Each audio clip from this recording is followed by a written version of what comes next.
closer, so we sit up straight in our chair. Yeah. No lounging. Okay. Call this work session to order, Wednesday, November 6th, times 1 p.m. Open for visitor comments.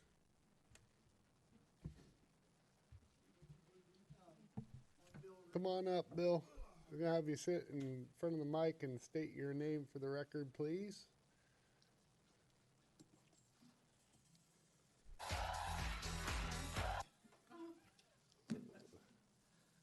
Did that go on air?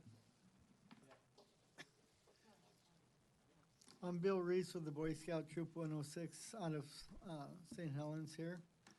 And we have been doing a Hot Meals program in people's homes for the last 34 years.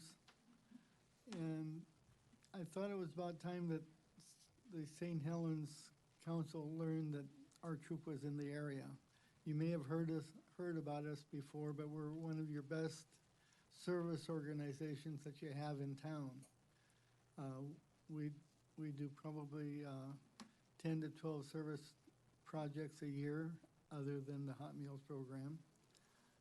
But the Hot Meals program, I'll go with that first because that's the golden star of our unit. We do 680 Hot Meals the last 3 years, every year. We've been doing it for 33 years. And the Hot Meals program is a total Christmas dinner all the way up through the pie, and starts with the veggie tray to begin with. And you'll get either, if you're a big family, you'll get a whole turkey or a half turkey, a smaller family. Shut-ins get single slices of turkey and ham. And if you're a bigger family and you want ham, you'll also get 3 or 4 slices for each person on the ham. But we provide the whole 9 yards of the dinner, not just a smattering of this or that. There's enough for a couple, 2, 3 meals. Nice. And then we deliver it to your home. We put it on your table and say Merry Christmas. Get two toys for each child that's 12 and younger. And we give each 12 and under child a stocking at the same time. And all this is provided by the community and through donations and other type of jobs and work that we do. And like I say, we're into our 33rd year on it. And this year we've increased the number up to 800. We're going to be, because we're stretching out into Claskenai. We sampled Claskenai last year. They've got a very, very small troop. So we told them, well, we'll sample 12 families. Well, this year we're going to double that to 25 families.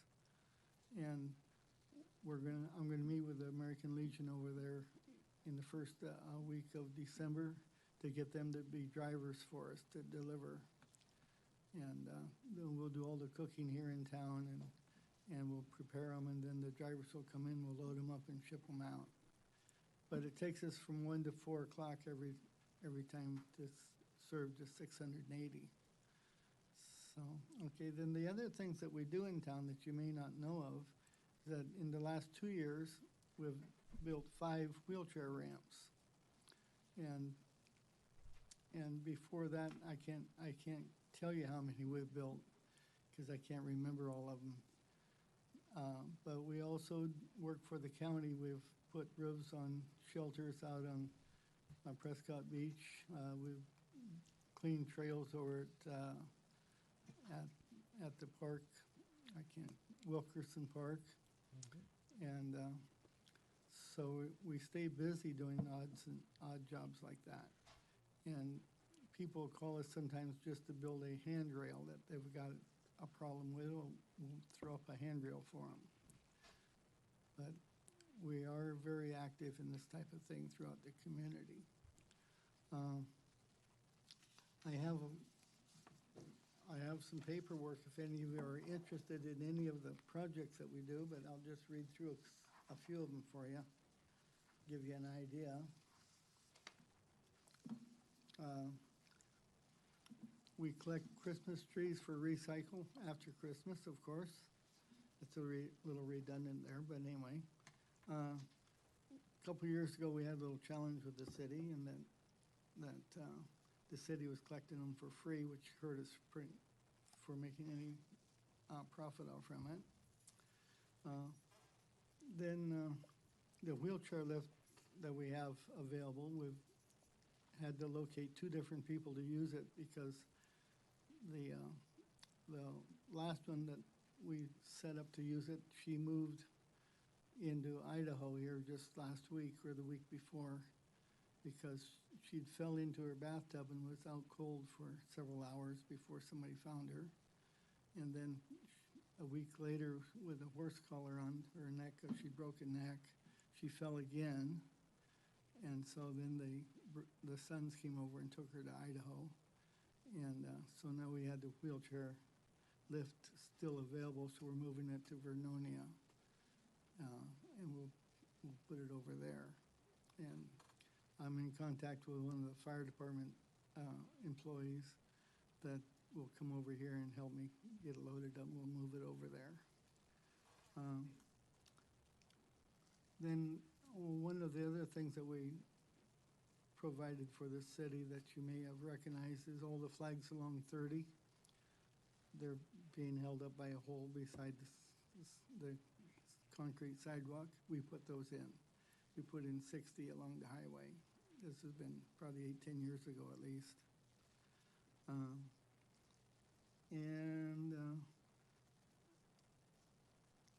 Anyway, the wheelchair ramps are probably the most important thing that we do. Although 2 of the last 5 that we built, the people passed away within 6 months after they were completed. But at least they got a use of them while they were still alive. And it's very critical that they have some peace of mind in their last years. And it's sad that sometimes we don't hear about them in time to get them built in time for them to really use them. Now, other people build wheelchair ramps too, like Habitat for the homes, and they also work with us too now. As far as our Hot Meals program, we have everybody in town working for us except the city right now. We have the Kiwanis, we have the Elks, we have the Moose. The first ones that ever came with us was this gray hair is a little affecting my memory a little bit, so you have to excuse me. But almost every organization, civic organization in town, provides something towards our Hot Meals program, either drivers or a few dollars here or there. They put it together, and we use that money that's not used during the Hot Meals program itself. It's used to help us build the wheelchair ramps and pay for that material. So, but anyway, that's who we are. And we're a very small Boy Scout troop. When I took the troop over in 1974, there was about 6 boys. And then we grew to like 24, 25, and then we go back down to 18 now and back to 20. So it's still very active. We've formed a Cub Pack now to feed it. So we always have boys coming in that way. And it's a well-needed organization in town in that we're teaching boys and girls to be volunteers now. So this, long after I'm gone, it'll still be going on, I hope. I see you brought a pretty heavy Yes, hitter. Lyle, you want to introduce yourself? My name is Lyle King. I'm the Vice Commander of the American Legions here in St. Helens. I've been involved with American Legions for at least 15 to 20 years. We have sponsored Bill for the last 6 or 7 years, and his ramps alone were successfully done for veterans in our area. And the money that he makes and the money that we make stays right here in this town and in this community.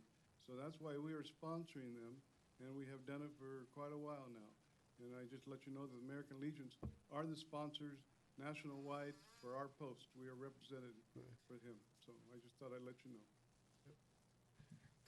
Where do you meet, and how often do you meet? Well, we were we meet once a week, pretty much, pretty regular, unless we go camping a weekend, and sometimes we'll skip that Monday. And we moved into the Armory for about 4 or 5 years, but then it got too expensive. So now we want to go back into the middle school, and we've talked to Leanne and over there, and she says we'll be able to probably get back in the middle school in December. So temporarily, we're in Sunset Park Church over there right now. Any other questions? What's your troop number? 106.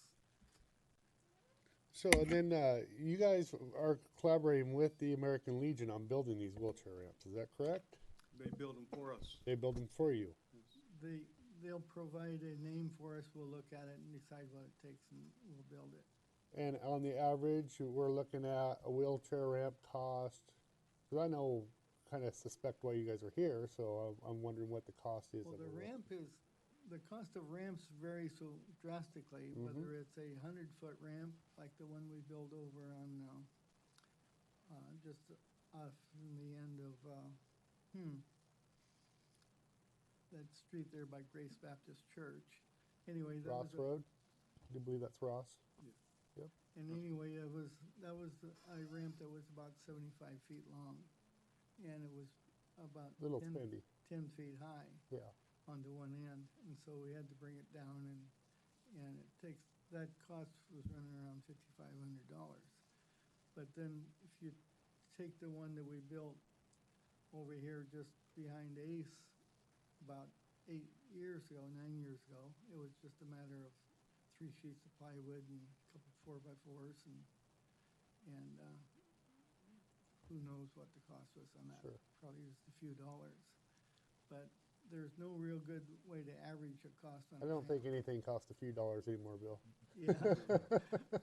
So then we built one on South Fifth here about 3 years ago, and that had a L in it. So there wasn't enough room to make it long enough to get our grade proper. So we had to put an L in it, and that one's probably ran us around $1,500. And that's just an estimate. Sure. But that one was also built to handle a heavy electric chair rather than just a wheelchair. Uh-huh. And he's also built a couple last year, and we helped sponsor that. With the help of the veterans, they also help them together and work together. Sure. So So I most recently just learned about what all the Boy Scouts did from Bill, and I asked him to come here today and speak to us on behalf of what they do in our community, because that's a pretty neat thing that they're out there doing that a lot of people don't know about. And I was kind of hoping maybe we could donate $500 towards wheelchair ramp personally. That was my agenda for asking you here, is because I'm pretty proud of what you guys do out there for our community. So A couple of things, and it's kind of a Matt question because I'm not sure how the rules work. Because they are not for profit, would it be a opportunity for them to? Is there any partnership with the rec center that if they're looking for space, how does that work? So you mean for like meetings and stuff Yeah. like that? We can definitely work them into our calendar to give them some space and opportunity to hold their meetings at the recreation center. That's just something we need to I work. just thought it might be easier than the whole middle school to just be quick in and out. ADA, it's right there on 18th Street. That if it doesn't work out at the middle school, or if you want to try something else, that building is about community center. It's not about basketball or baseball or whatever. It's about for community, well, and that's the one down what there. you guys stand for is community. So Right. we would definitely welcome you to participate or to use that in your efforts for And you meetings guys- or coordination or anything. you Jenny, guys, oh, go ahead. you guys are able to use the armory as well sometimes on occasion, right? Is It that just right, Bill? costs. No, we've turned You were the in- key back to the armory and Oh, okay. told them National Guard. told them thank you, and we walked away. However, we will be bringing in the flags, all the service flags for the ceremony on the 11th down at the park, Nice. which we have the last 2 years.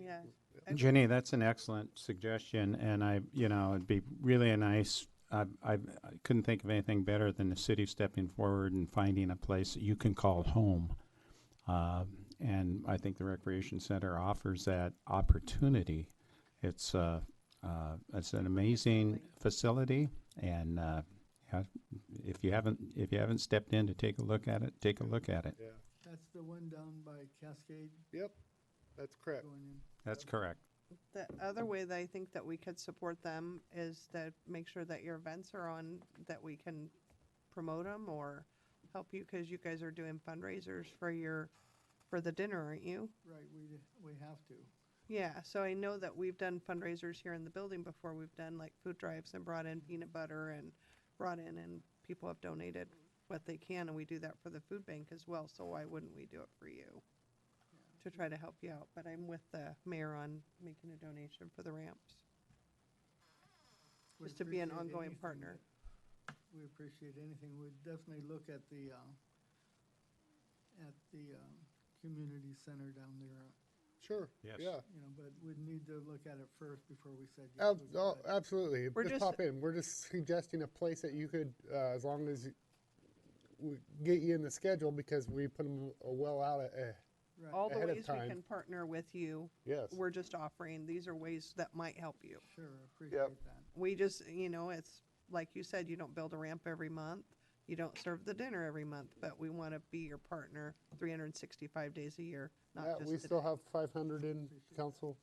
We do? Okay. Any Yes. head nod? Yes. Yes? I'm good. Yes? Okay. All right, thank you, guys. Thank you very much. Yes. We'll get some information, if you can maybe stop by out and see maybe Heidi to give her just where we can mail a check to. Is that how we do that, Matt? Yep. So Heidi's the gal working the front desk, Bill. Thank you very much. Right, appreciate it. Thank you, Lyle. Thank you. Yep. Okay, any other visitor comments?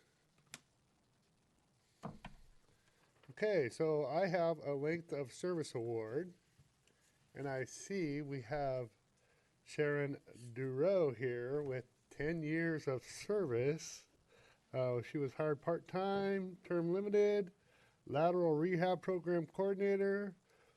We liked her so much that we hired her full-time in 2012 as an engineering technician too. Sharon, would you like to come up and get your certificate?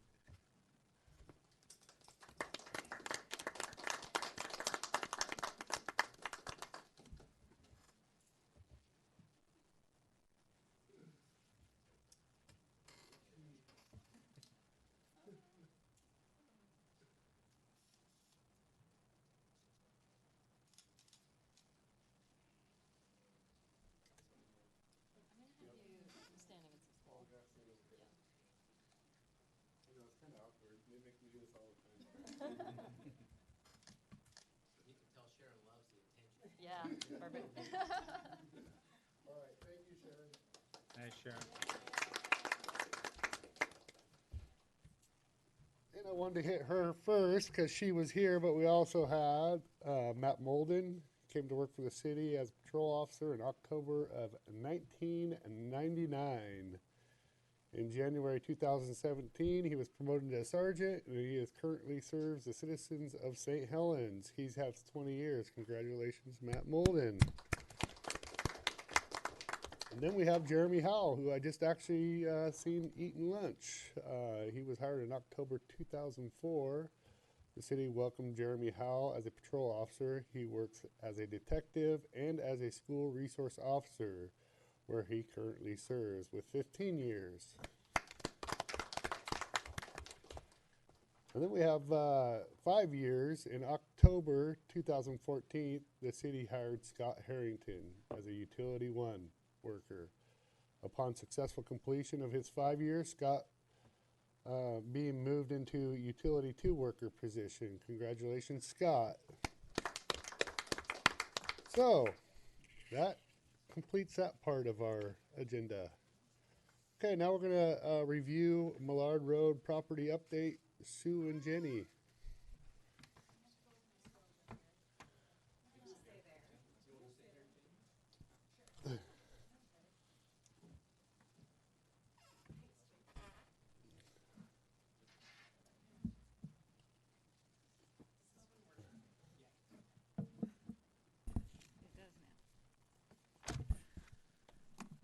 Okay, so as you may recall, a couple council meetings ago, we were instructed to kind of do two different options for this property on Millard Road.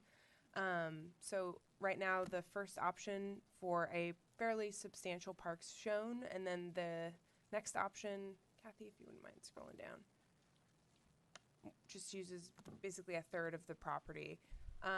What we're asking for today is not option 1 or 2. It's more just we have this timeline for vesting an easement, and that's off of that Chase Road, which is on the bottom of that diagram there. We need to see some type of development plan submitted to the city and some portion of it actually on the property by March 2020 in order to legitimize that easement. So what I'm asking for today is a motion to kind of move forward with submitting a plan to Jacob for review for a portion of this park. We think the most logical would be the trail development because it's within both of these options, either the larger one or the smaller one. It gives the most flexibility for the future and what we decide to do with this property. So that's kind of our thoughts. And especially with the pedestrian bridge that the Boy Scouts built. Yeah, and that's on the creek there. You Yep. can see the location of that. And the trail element is in both options, as is a connection from Chase Road. So moved. Does Jen Dimshaw explain?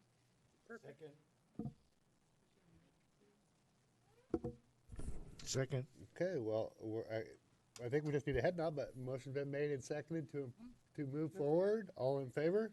Aye. Aye. Yeah, Again, my name is Lyle King. I live in. come on up. We need you on the mic, Carlisle. Again, I live in that area, and we're not in the city limits Mhm. of where you're talking about. And I was wondering, how do we find out what's going on in that area if we're not in the city limits? So currently, we have reached out. We did a bunch of due diligence work on that piece of property, and we reached out to the county because we incorporated that part of it, about a third of it, maybe about a third was the hospital district. The back half was always owned by the city, Right, I understand that. and so they all have expressed a mixed use, which could be R10, could be R5, could be R7, could be just park, could be all kinds of stuff. Correct. So, but we have moved forward and reached out to those, and they all want to see some type of little bit of diversity in housing there, is what But most everybody kind of Before expressed. anything actually happens, the adjacent property owners would be notified. Yeah, yeah. How, It's just talk at this point. yeah, Jenny how can close answer. are you to the property? I'm on Achilles Road, Okay, So he's about probably a mile, okay. almost straight across, if you were to draw yeah, a straight from my line house through to it. there and back is 2 miles. Sure. Any rezoning of the property would have a public hearing, but you may not be within the notice Correct, area. that's what I'm trying to tell you. So we always publish in the paper, and then it will be Yeah, on I- a council. that's- I- It'll be on a council agenda. So my question was about what the easement is going to involve that you guys are. Oh, the easement is actually Chase Road. Pam Branch owned the access road called Chase Road. So she left an easement there for that property. It was written up years ago when the hospital was coming in, and if we didn't do nothing by 2020, March of 2020, that easement would go away. So we're connecting the Boy Scout Trail. Did your troop build that, 106? Okay, that bridge, but, so it's a way of justifying to keep that easement in place. Wow. Okay? Thank you. Yep. So Public Works will be working on the street and the road improvements and also the trail improvements. So, Good. yeah, they've already looked at that, so got it on the agenda for this winter. Look forward to it. Yeah. Okay. Hey, planning division report, Jacob.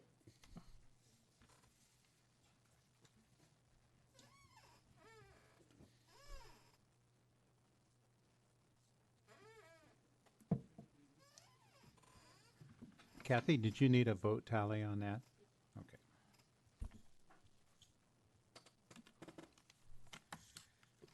Okay, so as far as visual aids, there's two parts. I have some slides, and I'll use Google Earth again. And the chief wanted me to do a long lecture on planning theory, so I'll start with an exhaustive discussion about the concentric ring theory. No, I'm just kidding. So one of the things that gets planners excited is population trends, because those numbers are important to forecast and for planning. And several years ago, Portland State University took that over. Originally, counties did it. And so every year we give some information to PSU, but then every 5 years, PSU does more extensive forecasting. And for Region 3, which is us and some of the surrounding counties, they're doing some of those larger forecastings for 2020 to 2070. And that's right, 2070 up to a 50-year forecast. And so they asked for a bunch of information, and they did a presentation for us. And I just wanted to, I didn't want to get into the weeds because it probably bores most of you. But there are some interesting trends to be discussed. And one of those is the decrease in fertility rates, which is exhibited here. And especially amongst the Hispanic population, now that you have multi-generational folks in this country, they're just not having as many children as they used to. So that was interesting. I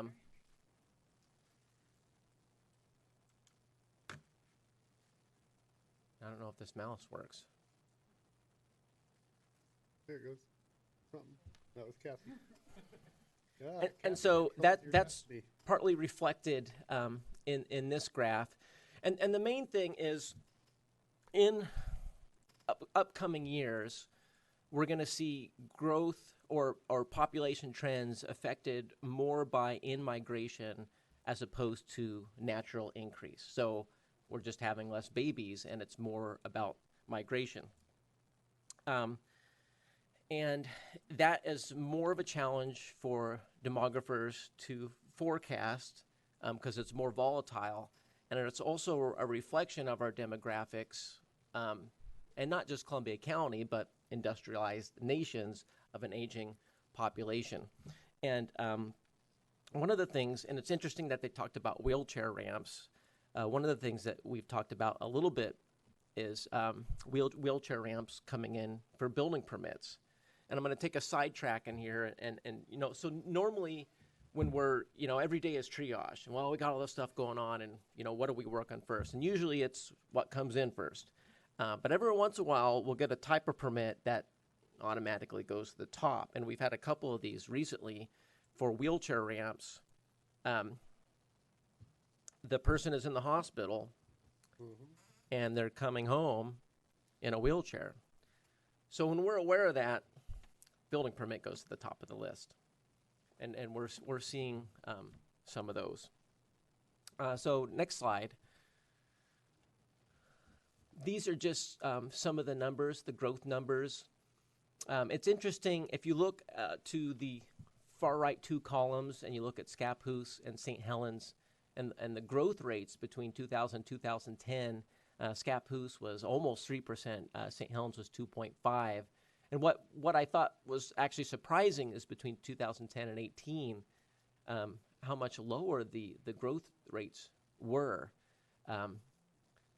Less than 1% in both cases.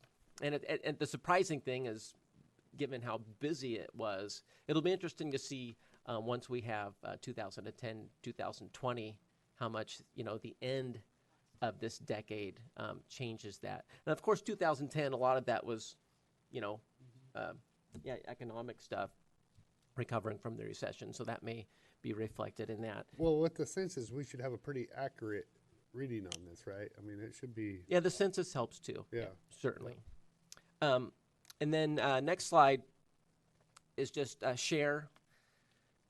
This is interesting for some people, just how much of each incorporated city and incorporated area, share. Of course, St. Helens continues to be the largest incorporated city, and Scappoose, they're slowly catching up, but it'll be a while.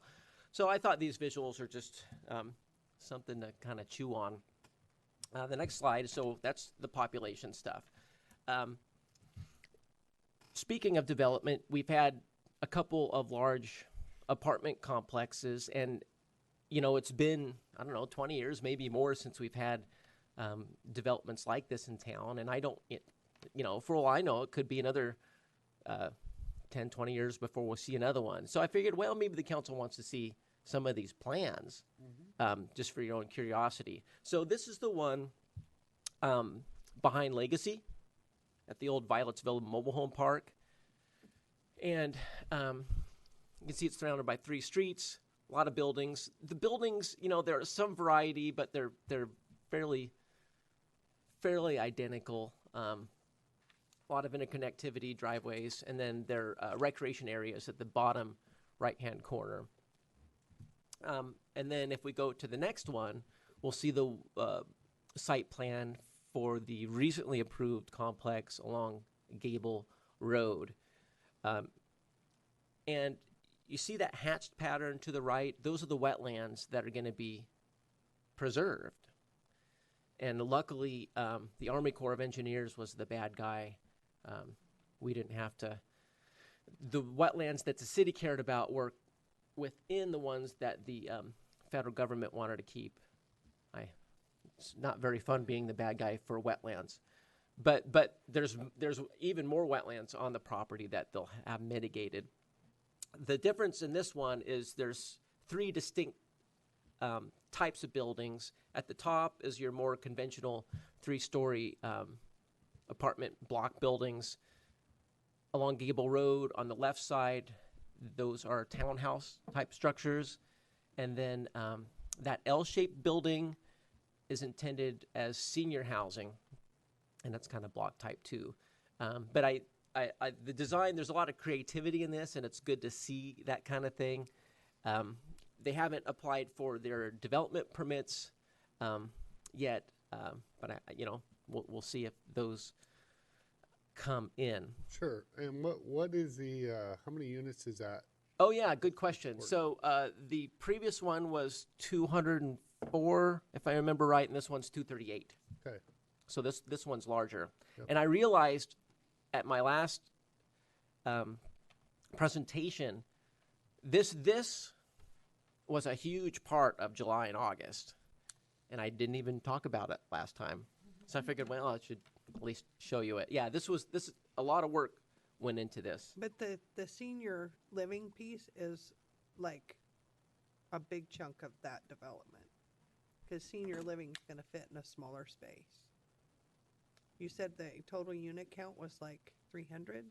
248. 248. Yeah, and that's amongst all those buildings. Right. And I can't remember, How how they many count. units per building type. But yeah, it's not all senior housing. Right, but it's like seniors fit pretty close together. Yep. Yeah, like Yeah. and it's in the L shape there. Right. Yep. And it's multi-level with an elevator. And a basement, Oh. actually, in that one too. Yeah. Kind of a daylight basement is what they're proposing. Interesting. Yeah. So I thought, I think when we get these major ones, I'm assuming the council is of interest for these. Absolutely. Citizens ask you about it, and you're a little more educated, and Yep. you can talk more about it too. Well, I haven't been too far off. I've been saying about 240 in that area. That's Yep. good ballpark. Yeah. So those are those. Some old and new news, if we go to the next slide. If you recall, the Port of St. Helens, they had this lot line adjustment that they wanted to have done, given some of the lending mechanisms with Business Oregon. And if you recall, that was something that they needed an application really soon. And it was an island parcel, real complex. So that's the Multnomah Industrial Park along Old Portland Road. And you can see where the little parcel that they wanted to carve off. If we go to the next slide, this is from the staff report. And I don't intend for you to see everything on there, but because of the utilities and the buildings, it was super complex. And the one thing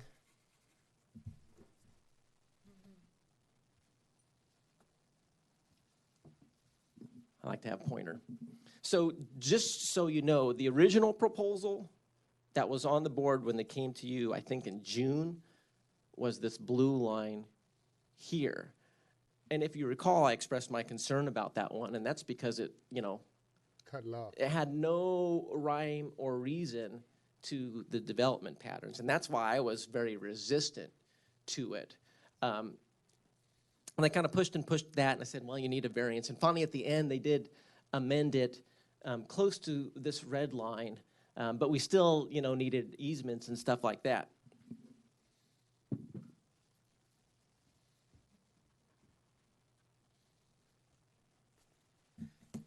So it was a lot of work. The apartments and this really took up August, and we found out recently the port's not going through it.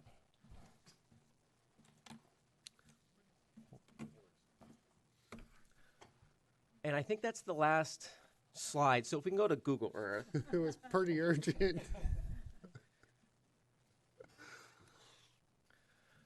Okay, so stuff that's happened. Rich Bailey is a happier man because Forest Trails is done and recorded. And especially in September, every time something came in, that was at the top of the list. Wanted to get it through. A lot of details because it was infill, but I'm thankful that that's done. So that's something that happened. We've had some discussions, and I may have talked about this before, but Storage Pal, he owns this one here. This aerial photo is a little older. He purchased this property and expanded that. You may have seen some of that work going on there. He's kind of talked to us about some neighboring properties, and so whenever I have discussions, I like to let you know. You've probably also seen some grading work here recently. Yep. If you've gone on there, that's an iron worker shop. Nice. That'll be built there eventually. They don't have their building permit for the building, but they did have their permits for some of the flat work. Yep. We were going to ask them to build frontage improvements, but we ran into a snag because the street is skewed to one side. And because of that issue, we're actually going to take a fee in lieu of instead. And it was a tough discussion given the council's desire for safe passage, but it would have resulted in them having to move the whole street, doing a bunch of storm work, and The street is skewed. it's that skewed much? to one side. That much. And huh? Sue may be able to attest to that a little bit more. The street's built in the right of way. It's not down the center of the right of way. It's actually towards their side of the road. So if they were going to put in the cross section that was in place when they applied for this, which was sidewalk next to the property line, then a landscape strip, then a bicycle lane, and then the travel lane, they would have had basically the new edge of pavement would be out. Well, the whole road would have to shift over 6 feet, is what it would amount to. 6 foot. 6 feet in order to get that in the appropriate order. Where is the sidewalk from the jail? Is it still on that side right there? It's on the opposite side of the Yeah, road. but is it Yeah. on that side? I mean, does it go to that property? No, it doesn't go all the way that down there. sidewalk ends. And that's not skewed, right? That's actual where. That should be. Well, that There should it be is, right where there. it was That's where at the it is. time that the jail was built, and I don't think I think that's probably a curb tight location, which means the landscaping would be behind Okay. the sidewalk. Yeah. So if I would look at it, my guess would be that there should be 5.5 feet behind the sidewalk to the property line on that side of the road, because of what cross section was approved at the time that they built that. But the cross section changed when the transportation plan changed in 2011, and it separated the sidewalk with a landscape strip, and then the road kind of veers over to the side, and then so two issues that what Jacob was talking about, why we went through a lot of hair pulling and was shifting that road over and would basically eliminate the bike lane on the other side. Well, you can't do that. But to build a bike lane on the other side would mean doing extensive storm drainage work on the other side, because it's basically just a ditch. So all that would have to be done, and they'd have to tear apart the road and completely rebuild the road on the other side for 6 feet out to be able to add that bike lane back in. Then you have the whole road doing a quick shift over and then trying to shift back and line it back up with the bridge, which is also not right in the middle of the right-of-way. It's not. So now you've got cars coming across and you know how narrow that bridge is, Yes. coming across the bridge, and then the cars coming from this direction, angling to try to get across the bridge. It just was not a safe situation. It'd be nice if it's on the radar to create a safe passage for kids, because we've had so many accidents on that road, and kids are out there in the dark with their bikes and walking and stuff. So Yeah, there's nice bike lanes, which is why we didn't want to impact the bike lanes out there. And then, basically the choke point was the bridge. So with In the a- pedestrian and bicycle bridges now in on a those dream, sides, there'd it be really helps. sidewalk to the bridge. That's Yeah. my dream. Well, and it's an excellent dream. I have the same dream. So yes, something definitely a good goal to work towards. Yeah, it wasn't an easy decision, but Definitely not. the other consideration was the riverfront connector plan. So Sue talked about the cross-section changing in 2011, and it changed again with this connector plan, because now it includes the cycle tracks.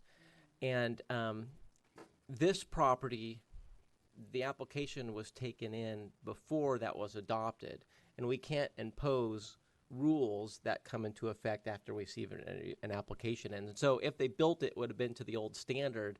And so that was also a consideration. Well, at least we're not going to have a section of old standard there, given this new one. So yeah, not the most comfortable thing, but thankfully we do have the fee in lieu of, so we do get something.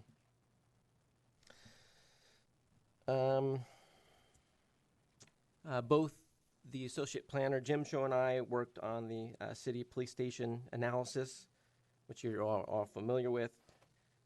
There's a lot of land use heavy stuff in the analysis, and so we had to put some thought into that stuff. Planning Commission, what they did at September. So the Planning Commission had a proposal for and a rare proposal for a residential fence to be, I think, 8 feet tall. That required a variance, and then it was also close to the floodplain, and that was at this residence on Du Bois. The applicant kind of put a rush application together, and it ended up being denied. But they weren't sore about it. So that was mildly exciting. Why 8 foot? Just to block? Neighbor stuff. Yeah. Yeah, neighbor stuff. That's what I figured.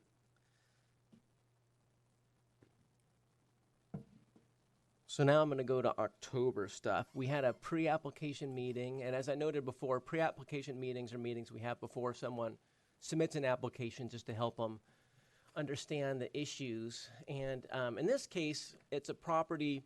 So this is Wayne Martin's Flooring, etc. This is for this property right here. And this one's really weird because for those of you who have been around here a while, there was direct highway access right there. And about 10 years ago, the railroad closed that off. So these properties actually have a US 30 address because of that. But they're accessed from a kind of a private street, though that's the legality of that is a little wonky, but through here. This property is going for auction this month, so we'll see what happens with that. But we have been in conversation with the owner who owns this, and so we kind of understand what they're looking for in regards to access. We helped with the interviews for the Community Development Administrative Assistant position. Of course, they've started now, so that will help a lot. The one thing I wanted to talk about, when Jenny presented the planning department goals, I was ill, and sounds like she did a really great job. There were some things that I wanted to emphasize personally on that, and one of those was in the moderate priority stuff was training Jenny for advanced current planning. So the idea is this person, of course, their first priority is helping Heidi get caught up in building permits, because there's that apartment complex in Violetsville alone is over 100 building permits. So that's a lot of processing. So she's buried. So that's the first thing. Get the building department caught up. That alone is going to help building permit processes, because when a building permit comes in, instead of playing catch up, it can get into the system right away. Once that's done, then we can get this person up to par on the planning secretarial duties. Then we can remove that from Jenny's tasks lists, and then I can help mentor her on the more advanced current planning. And so current planning is just review of proposals that come in. Jenny's been, she continues to grow in that stuff.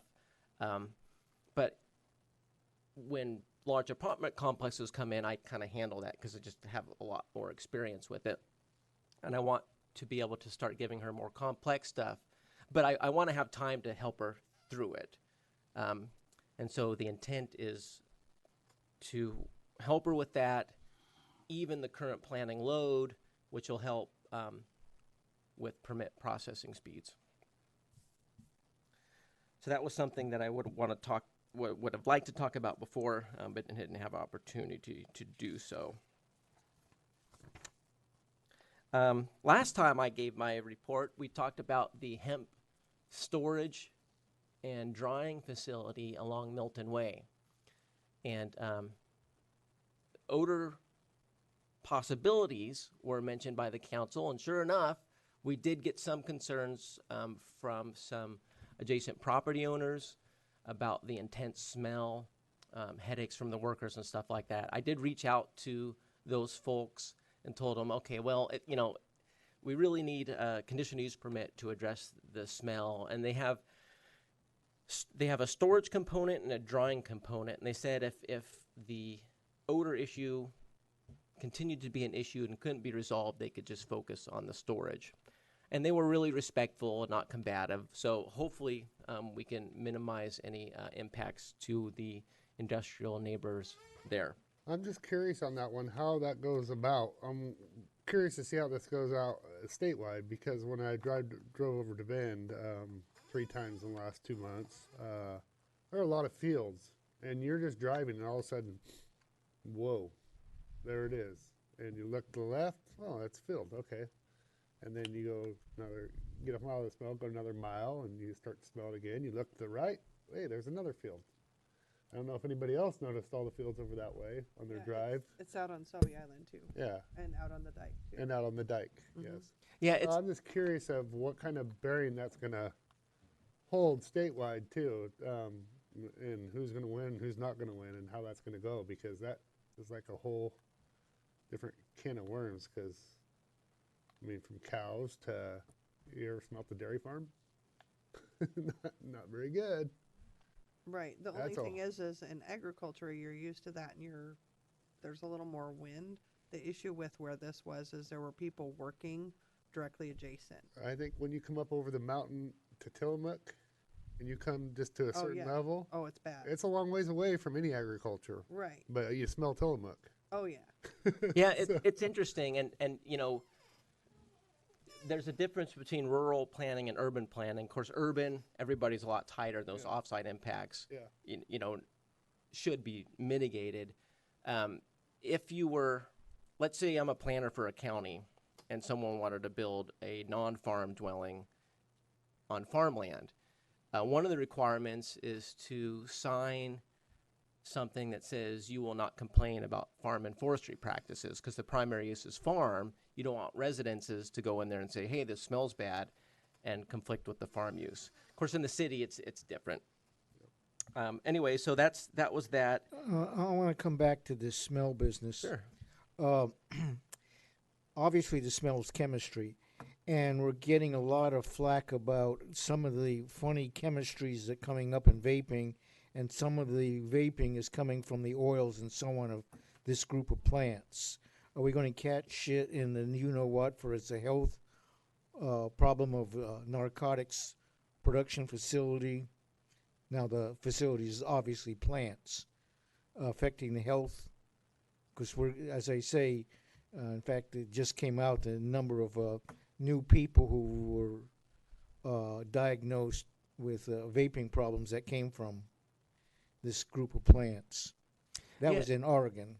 Yeah, that's a good question, and it sounds like there's still a mystery on why the vaping fluids have resulted in some of the serious health issues that people have had.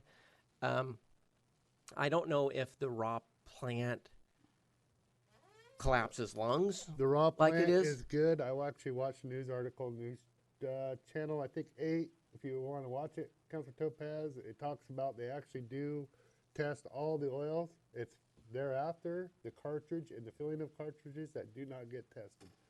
So that being said, you can watch Channel 8. They had an article on it just 3 nights ago. But they're not producing cartridges in any place in St. Helens, and that's No, not no, in no, our- no. Not in our And jurisdiction. they only test the oil itself, where what it's done after that, and how they're filled in cartridges and manages up to Yeah. whoever. I'm more worried about the fact that we'll say there's this predicament that's showing up all over the country, and how the total swing is going to go, as compared to this particular causing a particular problem. Yeah, it's pretty fascinating, each wave of newness. But for my purposes, there's a land use there. If there's an offsite impact, we need to have a permit and perhaps mitigate that with carbon filters or something like that. So what I heard you say, though, is storage won't be as smelly as drying. Yes, the drying was what resulted in the skunk. Mm-hmm. So at least, you hate to be mean, quote unquote, to business, and it's always thankful when, they're cooperative, and even if they can't dry there, they can still use the property. Well, and talking to other people in the community that are more familiar with that industry, they said that particular time that we were noticing that is like kind of the crush. And so that was the big push before freeze. And so they're probably bringing in more product, more stuff than normally they would be doing. Yeah, it's like any agricultural product, the harvest. Right. And so that might have been their peak. And now we know what the peak is, and that's not working for the neighbors. It was. And so at least now they have time before the next peak to kind of figure stuff out. Right. So, yeah, that was a good point. I appreciate that. In October, the Planning Commission considered the annexation of the CCMH property. Of course, you're aware of that because you decided on that. They also, as the Historic Landmarks Commission, reviewed a subtle change. So here's the John Gum School. Here's the covered play structure behind it. Just some overhead doors on this side, very minor, but they needed to review that,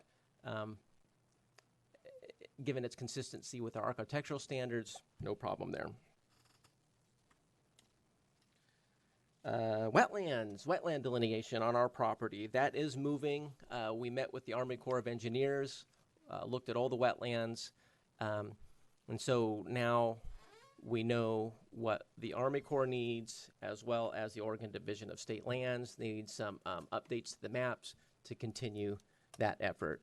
It has been painfully slow and more time consuming than I thought, but it is moving. So So when you say upgrades to the map, what's the next step then? What does that mean? the next step for us is to have AKS, who's doing the maps for us, basically change some line work, add a couple other wetlands, change some boundaries so that can be resubmitted to the Army Corps and DSL. And hopefully that's the last revision so they can consider what wetlands they care about and not care about. Which is important to us to see, you know, what's the path of least resistance and what's the path that's going to be a pain in the butt. So, have we drew those up yet and resubmitted to them? It's only 2. I have we're in the middle of that. We need to get that property going. People ran against us on that, and it's not due to lack of us trying to push it. So we need to get that. We need to get that going. Oh yeah, no, I completely understand. It's really very important to the community as far as jobs. It's high on my list. Yeah. Okay. I just There's only so much I can do though, because you know once we get it out to them. Yeah, But yeah, right now, right at this particular moment, the You ball get it to is them, in my court. and if it's too long, I will start calling. Okay. Yep. If we need the heavy, we'll let you know. The only other thing that I have, and I'll probably talk about this more, is floodplain administration, another one of the fun aspects of my job, like wetlands. So we are a part of the National Flood Insurance Program. That means our citizens can get flood insurance that's federally backed by FEMA. That means we have to comply with all these floodplain regulation laws. And part of being a participating community is we have these visits from the authorities. And the last time that happened was in 2006. It's supposed to happen every 5 years, but that's not something that we initiate. But just earlier this week, we had our latest one. And the part that sheds tears is we have to update our code within 6 months. So kind of what I'm thinking is, so that's a mandated code amendment process. I think Jenny mentioned some of the state mandated stuff for residential. I may just combine those and get the mandated stuff out of the way. The residential stuff should be pretty simple. The main thing is allowing duplexes in all of our zoning districts. And that's only going to affect our lower density districts, R7 and R10. And that's probably something we'll start fairly soon. Unfortunately, you know, that's work that'll push some other stuff aside, but that's life in government.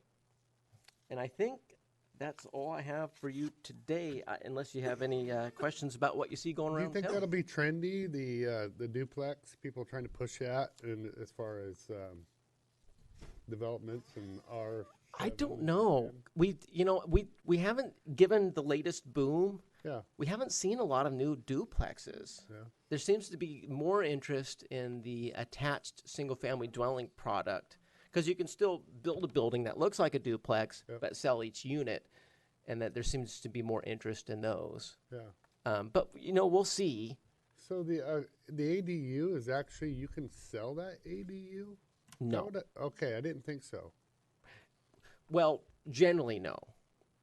You could conceivably go through a condominium process, but I think it's Oh, really? it's too much of a hassle Yeah. to do that just for 2 units. Yep. Other places that they do it, it's kind of like a mobile home. So like you buy the ADU and it's your space rent. So it's more like a parking pad All right. is how ADUs are done. I binge watch a little bit of that. We did have we've had one ADU application, excuse me, since we adopted the rules. That's it, just one. Yeah, and I've kind of been thinking, one thing that we don't do is we adopt the regulation, and then we wait for them to come. We don't really market it. Well, that's fascinating to me because there's a lot of lots that are lots and a half. That's really fascinating. We had talked to Rachel, and I had talked, and also about the chamber, about doing some outreach about information. And this is how I found out that how many people don't know what a she shed is. Because simple What's a she things like, shed? but I mean, simple things like building a shop, attaching a garage, putting a ramp on a house, those little low things that could be done as kind of a planning mixer.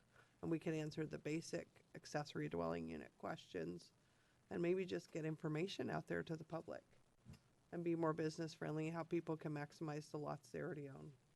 Yeah, I think some of it's just informing, because not everybody. Hey, what's the latest code? That's boring. No, but if just the if you explain it to them and then they're aware, Right, that may and- prompt people to act. Well, and then they come up with other questions and we find out what information that we don't know that people want to know and they just have never had an avenue to ask. Yeah.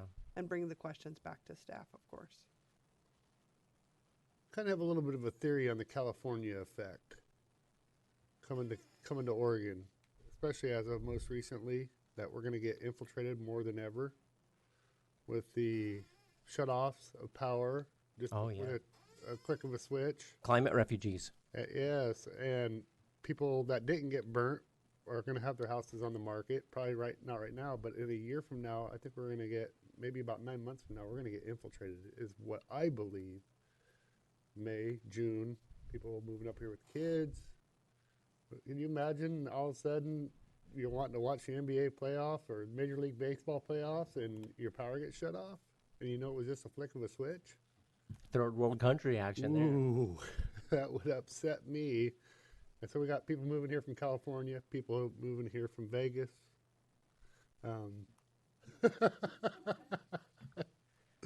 No, but I think that California effect is going to be huge. I don't think Oregonians know how much it already does affect us, but I think it's really going to.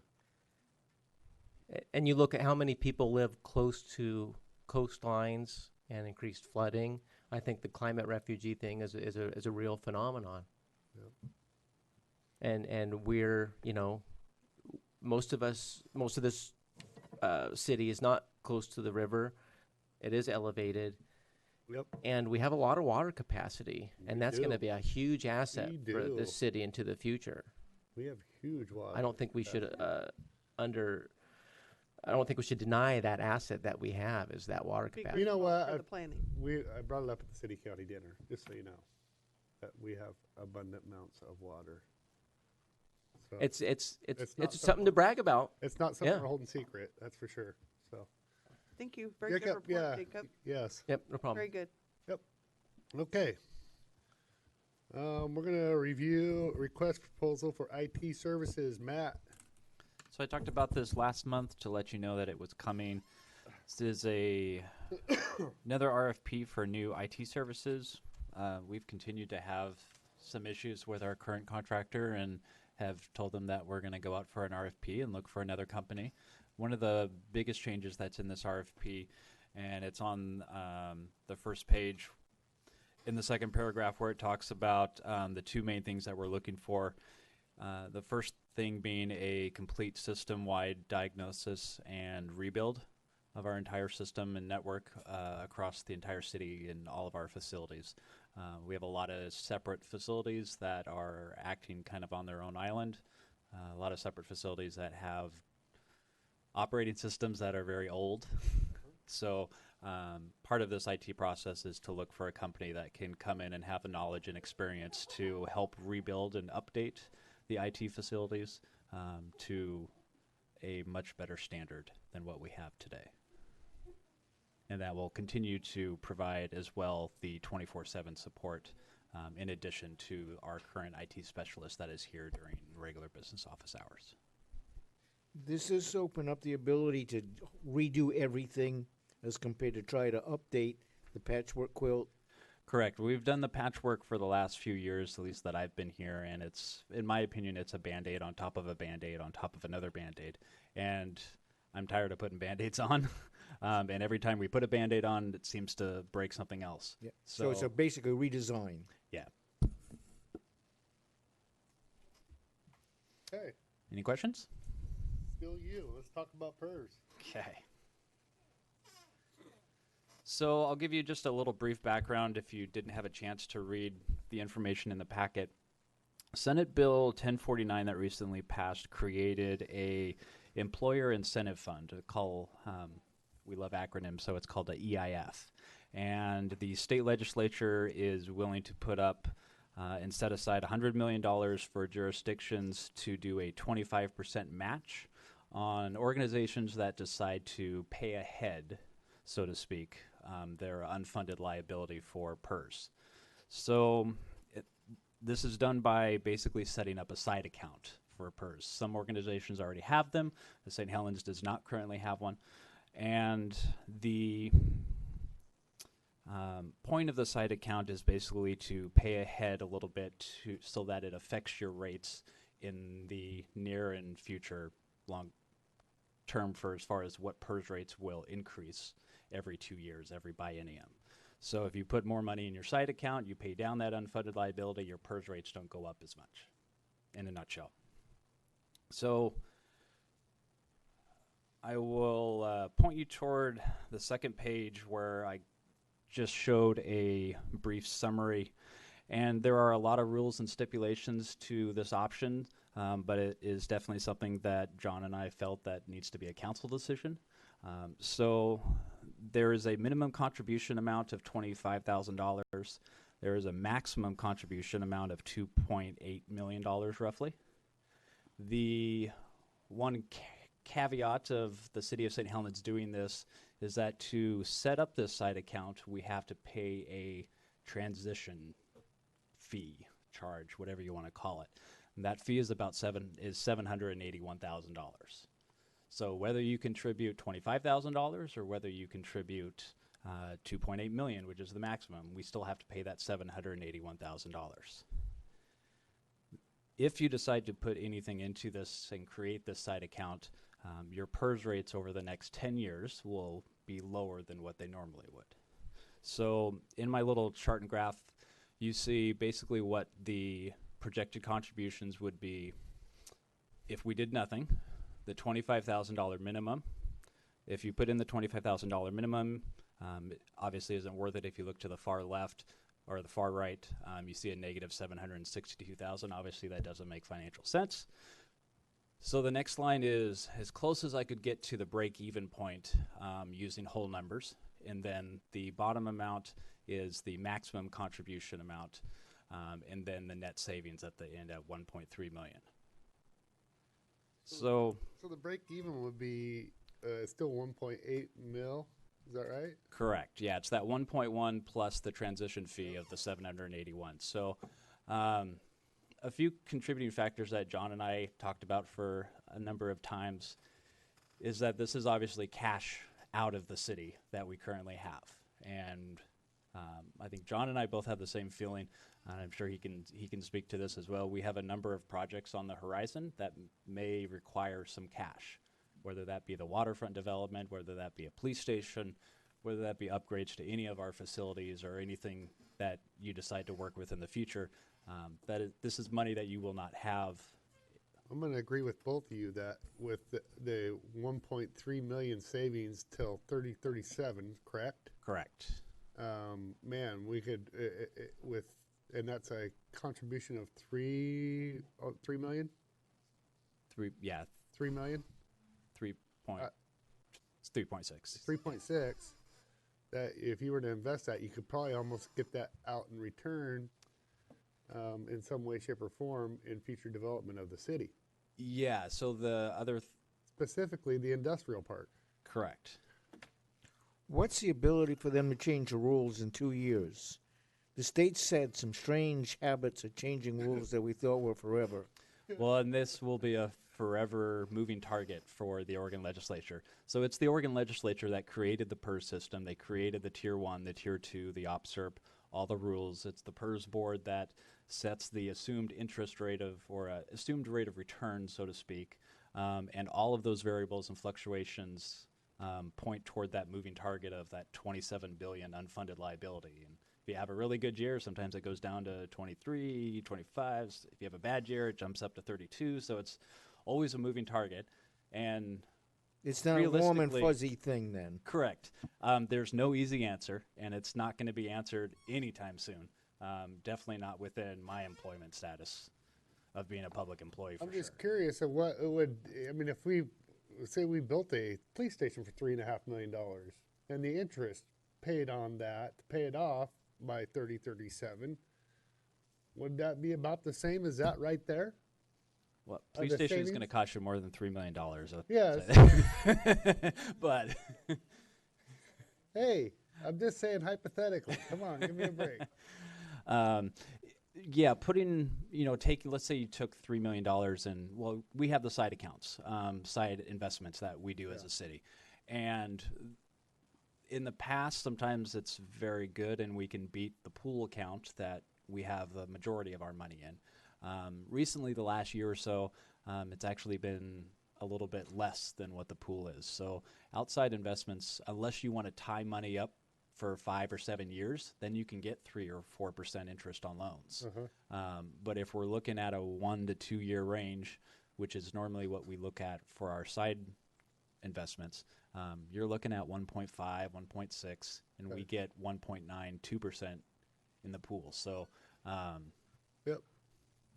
Yeah, and this isn't the first time we've looked at it, and really the reason we're bringing it forward is because the state has there's a sunset with this offer. And it was about 5 years ago or so when we were refinancing the wastewater debt and kind of getting interest rates down into the low twos, that we were saving hundreds of thousands of dollars on our projects long term, that we took a look at this side account issue, and it wasn't even anything to do with this. It was just a concept where you take out a loan at a low interest rate and you take those loan proceeds, pay down your PERS, which is increasing at double-digit rates, and then those two trains, you get ahead of the curve, right? But even then, it was it's cash in hand and your ability to make investments in your own community. And at that time, our liability wasn't as bad as a lot of other organizations. And so the sunsetting of this offer is based upon our payroll valuation as far as PERS is related. So if we are within, the Oregon legislature set a limit of 200% of what our unfunded liability percentage is compared to what our payroll, what we put into the system on a yearly basis. If we're above a 200% mark, any city above 200 gets first crack at this 25% match kind of thing. There are almost 200, I think I wrote it in here, 250 cities, I believe, or 250 jurisdictions that are over 200%. I'm sorry, 295 employers, and St. Helens is 249. So we're not the highest or the worst one on the list by far, but we are above the threshold of that 200, so we have the option to opt in. And we have to make that decision. I have to turn in an application to PERS by December. So that's why it is on your table today to consider. I think you obviously get the sense of where John and I's thoughts are on this, but this is obviously a council decision, so whatever you would like to do. Well, I'm going to agree with you and John, and it sounds like Councilor Topaz too. So 25% match is okay. I don't think it's big enough to jump in. I agree. yeah, and the reality is we just don't know the future, and it's such a big problem, such a pervasive problem across the whole system that this won't be the last time it gets looked at or tweaked or fixed or made better or worse. We don't know, but All right, thank you. Okay, update potential police station site assessments. So I included a 8-page report that is a combination of a few different things that we've looked at for the current police station. The second page is a summary report of the interior and exterior requirements as far as square footage. How big of a building are we looking at for what we need now, as well as into the future when we look 20 years and we think about what staffing is going to look like during that time.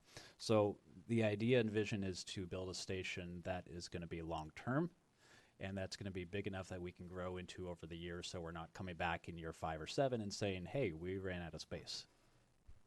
So this is a summary of that, and the column on the far right gives you a rough idea. The building is roughly 20,000 square feet of what we're looking to build.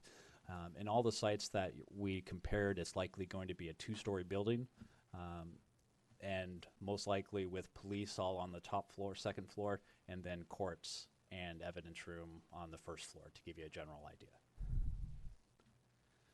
So pages 3 and 4 are descriptions of some of the variables that we look at when rating these different sites. And this is a document that McKenzie has produced and used over a number of years, and the number of police stations and government facilities that they have done over the course of time. So it's a pretty good list of things to look at and things that maybe our staff didn't consider at the time. So we looked at 4 different sites, if you recall. The first one is located at 1771 Columbia Boulevard. The second one is at 1271 Columbia Boulevard. That is roughly the current location of our police station. The third site is Old Portland Road across from the Recreation Center. And then the fourth one that we looked at is the one on Oregon Street next to CC Ryder. So out of all those, the rating, can you scroll up one more, Kathy? Is the ratings, and SH is St. Helens.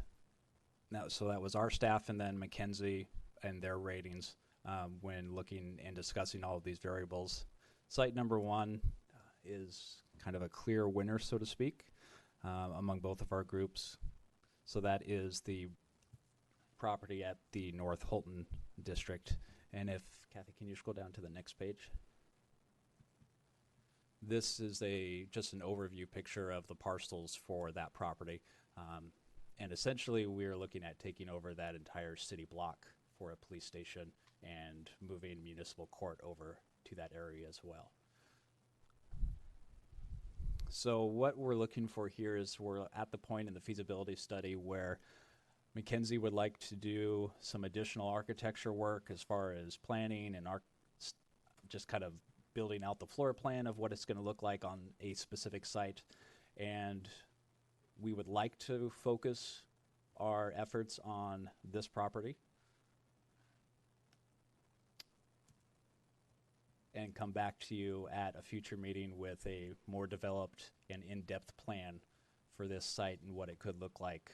And so I'm looking for any comments or suggestions or approvals to move forward on one site. The purpose of looking at one specific site versus 2 or 3 or 4. I think personally, I like 2 because we control our own destiny. And what was second? So second, if we scroll down to the next page, is the current facility of the police station where it's at. We talked about moving the police facility up more towards Columbia Boulevards to get some frontage. We also recently did talk with the new fire chief and I think the deputy chief for the fire marshal about their facility. The square is theirs, right? That one. Yeah, it's a mixed mash of us and them. Depends on how far back you go and what deed you look at. Because there's some property that is owned by us that they think is theirs, and there's some property on ours that they own that we. So it's a good opportunity on this second site to look at cleaning that up. So the other discussion we had on the second property is the potential of looking at a joint facility with the fire district right there. So myself, John, and Brian met with the fire marshal and the new police chief to talk about the idea of doing a joint facility. They are open to that idea. However, they did not feel that this site was the right place to do it at. I mean, They're already at capacity and Yeah. looking for additional facilities to move over some of their administration staff all into one building. and I get that, but we control our destiny here. I don't Other wanna than draw- we I don't still wanna have to- draw something up and then have a price change in the property just because you've already done all this work. If we move forward on one or two of these sites, we would likely reach out to the owners and put together some kind of formal paperwork to agree on a price and give us a certain due diligence time to come back with a feasibility study to see if it will work to avoid those situations. In this property, we would still have to purchase the frontage property, which is the accumulation resale store right now. And then But you do also- own up right up to the building, right? We own up to the that grass, so the end of the parking lot. Yeah, the grass technically is owned by the fire district. That little chunk of grass. It's a really messed up area. The fire station, we own that property. It's totally messed up, and I think it was a good old boy thing back then. Oh, it doesn't matter. Well, now it matters. I'm gonna throw another glitch into the thing. If we add another story by putting a heavy basement into any of these facilities, does that change the location in any major way? Just If you add a basement, Yeah, potentially. because that, we still have 2 stories above the ground, but we have 1 more story below the ground. Potentially, that's something that could be looked at. I'm not sure. we currently have a mess so that we need to clean up with this property, because if we do decide to build, we need to know where lines are and drawn up and descriptive, because that's going to be a change of ownership if we build a new police station. There's no reason for us to hold on to that. Mhm. So that needs to start being discussed with the fire district, and they have all kinds of money. I just paid my taxes. But what do they want? Well, and- what don't they want? And what's descriptive too, as well as, So you know. on that note, part of the discussion of this site, whether you decide to move forward with this site or not, is what do you do with this site if you move? So is that it's going to get cleaned up one way or another, whether we move the police station and we fix it up and sell it for mixed use or residential or whatever you end up selling the police station portion of. And then if you end up building on this site, we're going to have to clean it up. So either way, we're going to get to that point. because with the 3 blocks, not the front one, but the 3 blocks, that's got to be a little bit bigger than where currently you just showed the site being, other than it being a 2-story building. So you go back, this second site is Yeah, there, looking at that. this site right here is 1.04 acres. And one thing that we discussed with Mackenzie, and John brought up this idea, is that their measurements and parking and lot lines and everything is including just what's in the city, that orange square. Yeah, because It you doesn't have all include the that city parking on the on the outside or in the outsides. back. And there's a potential that we could expand. In this picture, it would be kind of south a little bit more. So we could take up a little bit more of that road on Cowlitz Street and make it more of an alleyway instead of I mean, there are a lot of interesting opportunities that we could stretch that site a little bit more. As far as location and the rating analysis, this, as you saw, was by far the best option of the 4. One of the challenges, if I can interject, Mr. Mayor, Yeah. if we do keep the location where police department is now, we're going to have to relocate to continue our 24-hour operation. And it's not just moving police cars. We have evidence, we have a lot of equipment, and we will have to relocate while they build a new police station there. Again, I don't know. I don't want to speak out of turn because I don't know where the station, if we select that, if the council selects that lot, where exactly it's going to fit in there. But just in consideration that the police department has a lot of stuff that will have to be moved to somewhere in the city, secure enough to continue the operations to serve the community. And that's not just bodies, that's equipment, that's evidence, and it's a long, drawn-out process of moving that stuff. Well, I mean, the mill property, if we have a picture of it, that corner is huge. The 18th Street. right Yeah, across that's from so if we Sarah, scroll down, that- that's that the thing third is one. Huge. And the lot lines are a little I mean, we gave them a specific lots to look at. Other than the little check mark area that you see at the top, obviously we own all of that already. Yes. And we own everything beyond that. So you're not limited to this little weird shape, although there are a lot of right-of-way and planning issues with this property, What- with some of the roads from the apartment complex and the sewer lines. Is the tree part of the apartment complex? The upper tree? That's outside of that tree right there. Yeah, It's yeah. Yeah, there's some. that's Yeah. On City Street. 17th, I don't know what the right California Street? It's a right of way. California Street, something like that. It's a really old map that I looked at. So it's Yeah. California Street. Reviewed it as knowing that those lines didn't really matter. Yes. Like in that shape. Yeah. So basically, up to the edge of the asphalt, though, is city-owned property, whether it be street or at the edge of the asphalt's way up there. You can see almost a car parked right there at the apartment complex. Is that correct? Yeah. Kind of. I don't like that answer. there's a lot of weird things with this property. Not to say that just because it's weird it can't be done. And there are some advantages to this property in that we already own That it. ultimately is the cheapest place to build. I know that for a fact.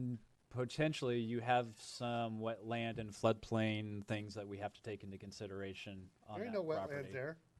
Never has been, never will be, never has been. There is none there. There is on the very southern extent. There was one map, but the floodplain's a bigger issue. So a police station is considered a critical facility per floodplain law, and in floodplains you have the 100-year and 500-year. A critical facility has to elevate to the 500-year floodplain. The other issue is that the access to the critical facility also has to address the floodplain, and that intersection is in the floodplain. So the floodplain is actually a huge issue for this property because it's a critical facility. And this is why it's not very fun being the wetland and the floodplain guy.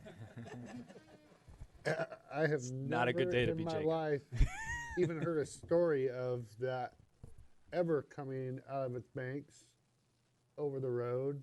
I've seen it up to It's the been bridge. close. It's been close. Well, it's been over the road there. Yeah, I've seen It's it. been over the road there, Yeah. right there. The whole park was a lake. Not necessarily right Uh, there, but just right on the other side of the intersection. Many years as I've lived here, I've never heard any of the stories of that. I've heard of the river freezing, but I haven't heard of that road intersection ever flooding. So that's interesting that you guys have seen that, and I haven't. Okay. So in this decision of the three properties that we're looking at right here, you can decide as a council if you want to do more and detailed research on all three. However, it will cost.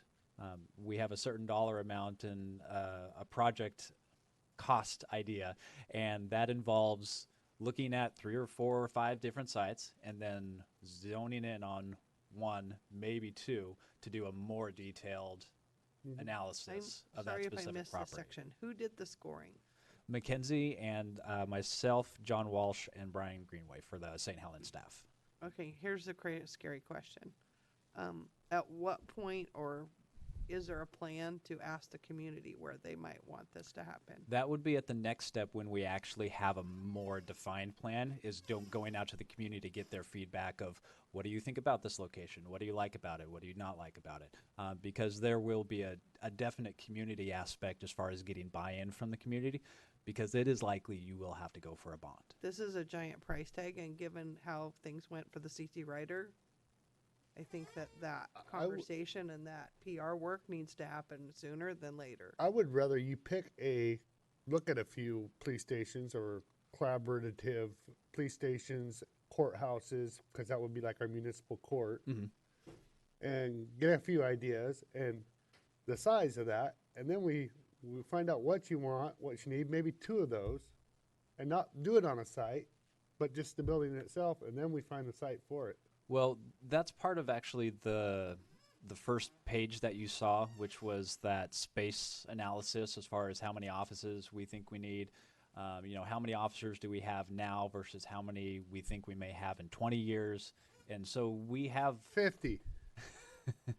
That's when it was built, 1980. Correct. Okay? Correct. 1979, actually, to be correct. So Yeah. we are, what? Is that 50 years, right? Yes.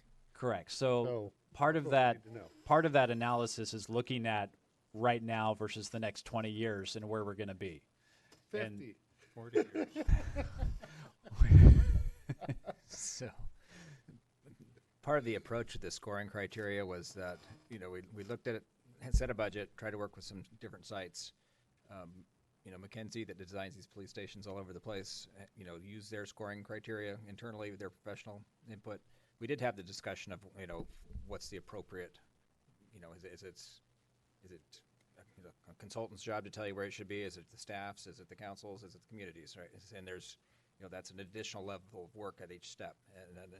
But trying to get to a place where we're far enough along to have some buy-in on the concept and a couple potential sites. And it might be good to go through the scoring criteria real quickly to. Yeah. And as you go through there, there's 18 points, and then there's they're equally weighted, but perhaps they shouldn't be. I mean, there's other things about cost and that may, as it flushes out, but pretending at some point you have to kind of have to approach it with the money doesn't matter, and you want to know, you want your location to be in the most efficient place and have the broadest community impact and best serve the community. So if the council would like, I'm happy Reality to kind of read holds through it. the descriptions. Kathy has the ratings for all 4 sites up there, and I can briefly go through the 18 topics with a little bit more description. So the ratings for each site, 4 being the best, 1 being the worst. And like John said, none of them are weighted at all, so 4 means 4 on every single one, 1 means 1. The first one is the cost of land and site development. This ranking evaluates the availability of the property for purchase and assessed purchase price of each property. The ranking evaluates anticipated development costs of the property, including but not limited to existing infrastructure, hazardous material remediation, demolition of existing structures, and topographical challenges. So on the first one, you can see that site number 2 got the best rating for McKenzie. For the St. Helens staff, it was site number 3 at Old Portland Road, and then 3, 2, and 1, respectively. The second criteria was the size of the site. So this is basically the usable site acreage of each site. 3 is the shape of the site. So ranking that evaluates the shape with a particular emphasis on any kind of irregularities and challenges to parking or a building layout, access, or visibility. Number 4 is the potential for multi-use. This is the ranking that evaluates multiple use opportunities for expansion of the police facility, co-location of other city functions within the confines of the site, supported access, parking, and general placement of a new police facility. Number 5 is the public access to the site for vehicles. Number 6 is the public access to the site for transit. Number 7 is the public access to site for pedestrians and bicycles. Number 8 is the visibility and prominence. So this ranking evaluates the visibility and prominence of the site offers for placement and development of new civic structures. Number 9 is the proximity to government functions. So ranking that evaluates the proximity to the site to other civic structures. Number 10 is the neighborhood context. Ranking evaluates the context of the site surrounding property. Evaluations took into account the nature of the police department and the scale of the facility as it relates to the adjacent commercial, industrial, or residential properties. Number 11 is the positioning facility on the site. So it's ranking the flexibility of positioning the facility on the site to maximize the visibility and prominence. Security is number 12. That ranking evaluates the appropriability to locate the facility, public parking, secure parking, access to and from that supports safety and security parameters that are associated with a police facility. Number 13 is traffic congestion. So that evaluates the street infrastructure, signals, one-way, two-ways, and any potential impacts to the development. Number 14 is the expansion of adjacent sites. So this ranking evaluates on the perspective that the site's direct adjacency to potential future property that could be acquired for either future expansion or development of alternate city functions. Number 15 is proximity to the geographic center. That's pretty self-explanatory. Number 16 is the current ownership. Ranking depends on the current ownership of the property and how much we believe it may be required, how many parcels we would have to purchase, and the difficulties associated with acquiring those parcels. Number 17 is land use, the ranking that evaluates the current use allowance permitted outright or through a conditional use. And then 18 is response time, the ranking that evaluates the property's proximity to the response areas. So I'm not sure if John or Brian, if you want to chime in on anything that stood out to you as far as the specific sites, or your feedback would probably be appreciated. The only thing I have is that if we do keep the station where we're at now, we're going to have find somewhere in the city a temporary home while it's being built, and that's going to have a high price tag. We're going to have to lease a place. We're going to have to move the evidence. That's going to take a lot of man hours to do that, to catalog, to keep consistency of chain of custody. It's not just simply putting stuff in boxes and going. I like site 1 and 3. 1 because it's just symmetrical. It fits the station fits perfectly in there, and the parking, it looks better than where it is now, where it's kind of piecemealed. I think that if we go down the avenue of doing a public safety center like other jurisdictions have, where you have police, fire, that's nice, but you're going to look at least 5+ acres to do that for the fire department on one side and police. The fire chief had told us that he came from Grants Pass, and Grants Pass had this public safety center, and the police department outgrew it, and they actually built a new police department. So, there's good and bad in a lot of these sites. My concern, is just to get a new station, and where the location is, we'll adapt no matter what. You can't make wherever the new police station is, those neighbors will be happy. And, my concern is how are we going to traverse Highway 30 with trains? That they're very common here. And that was on the forefront of my thought process. And honestly, that Castor and OPR is probably the best to be able, because you have an outlet both ways. You can get down Milton to Millard to get across 30, or you can go down to Columbia or St. Helens. Sorry. So it's good and bad. We just appreciate that, on behalf of the police department, and this is not a line of BS or anything, that you guys, or the council, I shouldn't say you guys, excuse me, that the council is considering a new police station. So it's been overdue. Right. It's overdue, and just like Jacob had spoken today, I have my own personal beliefs. I believe that St. Helens and Columbia County is on the verge of a population increase. Like you said, Miss Mayor, California, we experienced that in Las Vegas. It was hard because you're going to see the housing market. You're going to inflate the houses because the California people will pay in cash because their houses are millions of dollars, and they come here and they can pay cash. And it's going to hurt our residents here.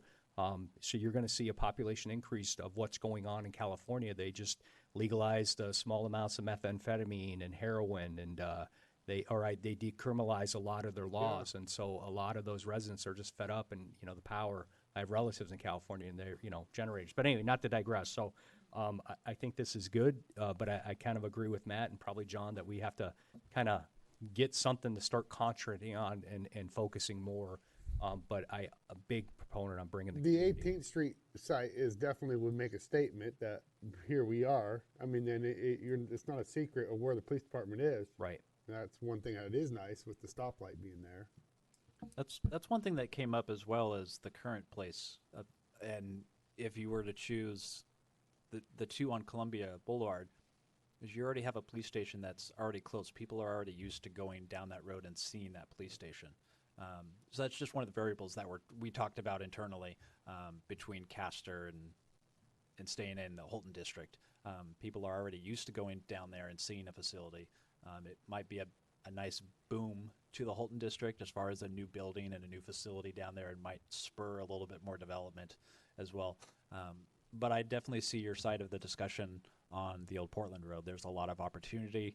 There's also a lot of hoops to jump through, especially with the road and the improvements that are coming down the line in the TSP plan and Yeah.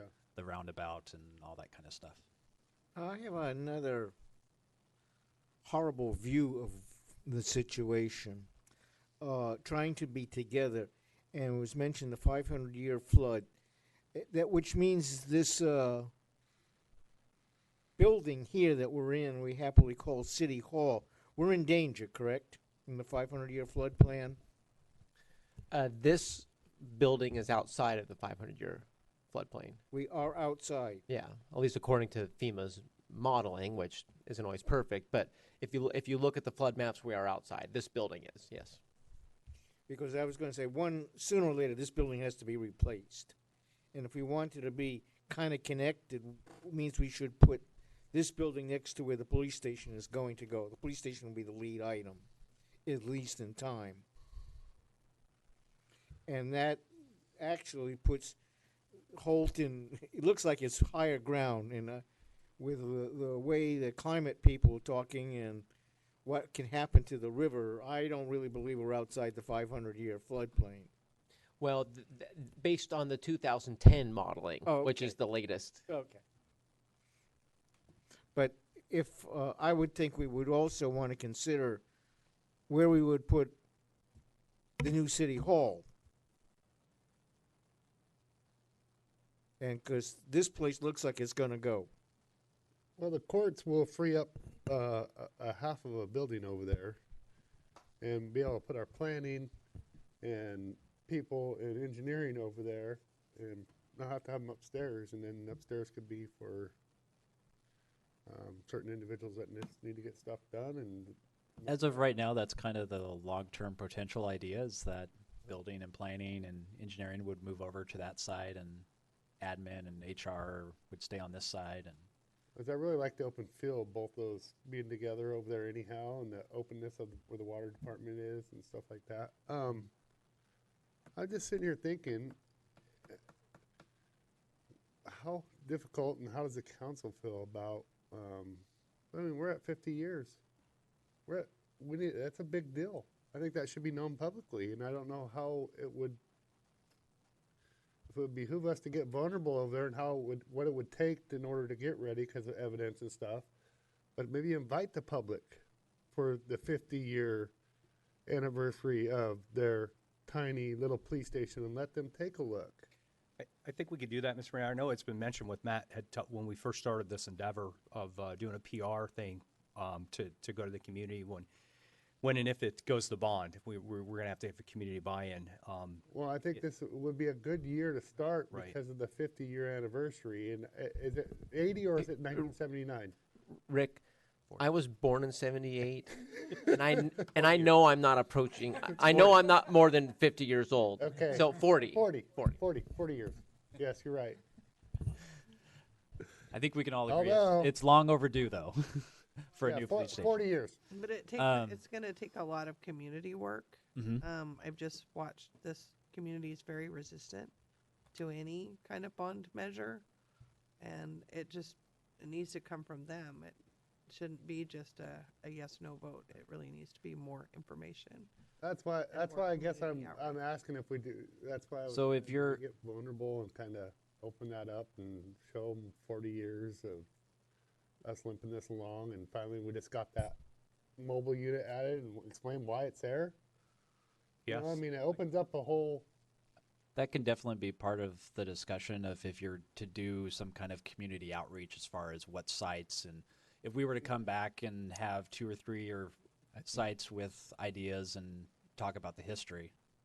I think that we're so very much at the very infancy of this effort and just starting the discussion and coming up with some potential sites, choosing to work on those sites to elevate the issue as being an issue of community priority. Right now we put a little bit of effort into a consultant telling us, we've identified some sites with staff and kind of listened around the community a little bit and come to you, to the council. But this project ultimately goes nowhere without council support and then community support later on. And the process. And Well, I'm just what that looks like in size and courts and police being together, or if it's one community facility that has everything in it. Those are all will probably flush out over the process, I would suspect. I just think that this community cares about the police enough, and I just most recently found out we're the only 24-hour service as of right now in Columbia County. Is that It's correct? been that That's way correct. for a while. That's correct. So I mean, It's not a new development. I know, Right. It, but still, I mean that, and I think this community does care about its police quite a bit, and I think that it's time to maybe using that as not as an excuse, but it is a 40-year, not 50. well, Mr. Mayor, we have some. Obviously, this is near and dear to the officers, and I was just texted that the station was built in 1971. The garage was added in 1980, so you're not far off. Oh, 1971. 1971. So we're approaching 50 They're years. listening. The garage. Oh, more than Oh, 73. they're all over this. They're listening. Yes. Um, They're good officers. so like I said earlier, I'm sorry, Councilor Quest. There's something that Jacob just mentioned that should go into the PR, that this is a special type of building. We've got special requirements. Floodplain, I think some of the other criteria that have to get thrown into this planning should be made public. I mean, you wouldn't think, well, it looks like it's in the middle of no place. Why are you worried about floodplain? Oh, there's that stream nearby. And I think a kind of the PR of how complex the decision is, not just the fact we need a police station, but because of this you can't do that, because of the other thing you have to do this. The big question that's still going to come up is how do we get across that railroad? And only God and maybe ODOT knows. Well, God will probably give up first, but that sooner or later has got to be answered. We keep putting it off, but it has to be answered, even for just population. How do we get people to school? I know we went through the evaluation criteria pretty quickly right there, but in our several-hour meeting of going through those sites, it was a lot of discussion about variables and all those brownfields issues to access issues and rail issues and cost of different things, and it was a much more. If what I'm kind of sensing from overall from the council is that you like the three main sites, the current police station, the North Holton District Station, site number 1, and then the rec center. Do you want a poll list to figure out? Because for me, it's not even close. To me, the site at 18th is the site. The others are, if that doesn't work, then this. So for me, that's my personal viewpoint, and it's been that way since we considered them. Mm-hmm. So I mean, I know you have 1 through 3, but is one like a 98 and the others are like 70s? Does that matter? So what I would suggest is this is a preliminary rating of what we know without going into a deep dive into the weeds. I think this is you all agree that it's an important future decision that we will continue to work on. And it may be the best decision to spend a little more money now and do a more deep analysis on all 3 of these potential sites, because they each have their own special characteristics and pluses and minuses. So if I'm feeling the council out correctly, and please correct me if I'm wrong, but if you're okay with extending the contract a little bit with McKenzie, they could come back and do some more work on all 3 of those sites and maybe come back with some more detailed information for the council and the community to get involved a little bit and talk about publicly why we're looking for a police station and start that initial PR release. It's going to be a long road, obviously. But obviously, it sounds like you're not wanting to select one site because there may be 2 or 3. Two, and I know there's a 500-year floodplain, but those are the 2 because I don't like the storage. Have them displaced trying to build on that same lot. It just doesn't make sense when we have properties available.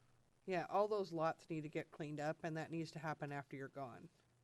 That's just my view. Okay, so Well, what that's I'm my vote. what I'm hearing from Rick and Ginny is site 2, which is the current station.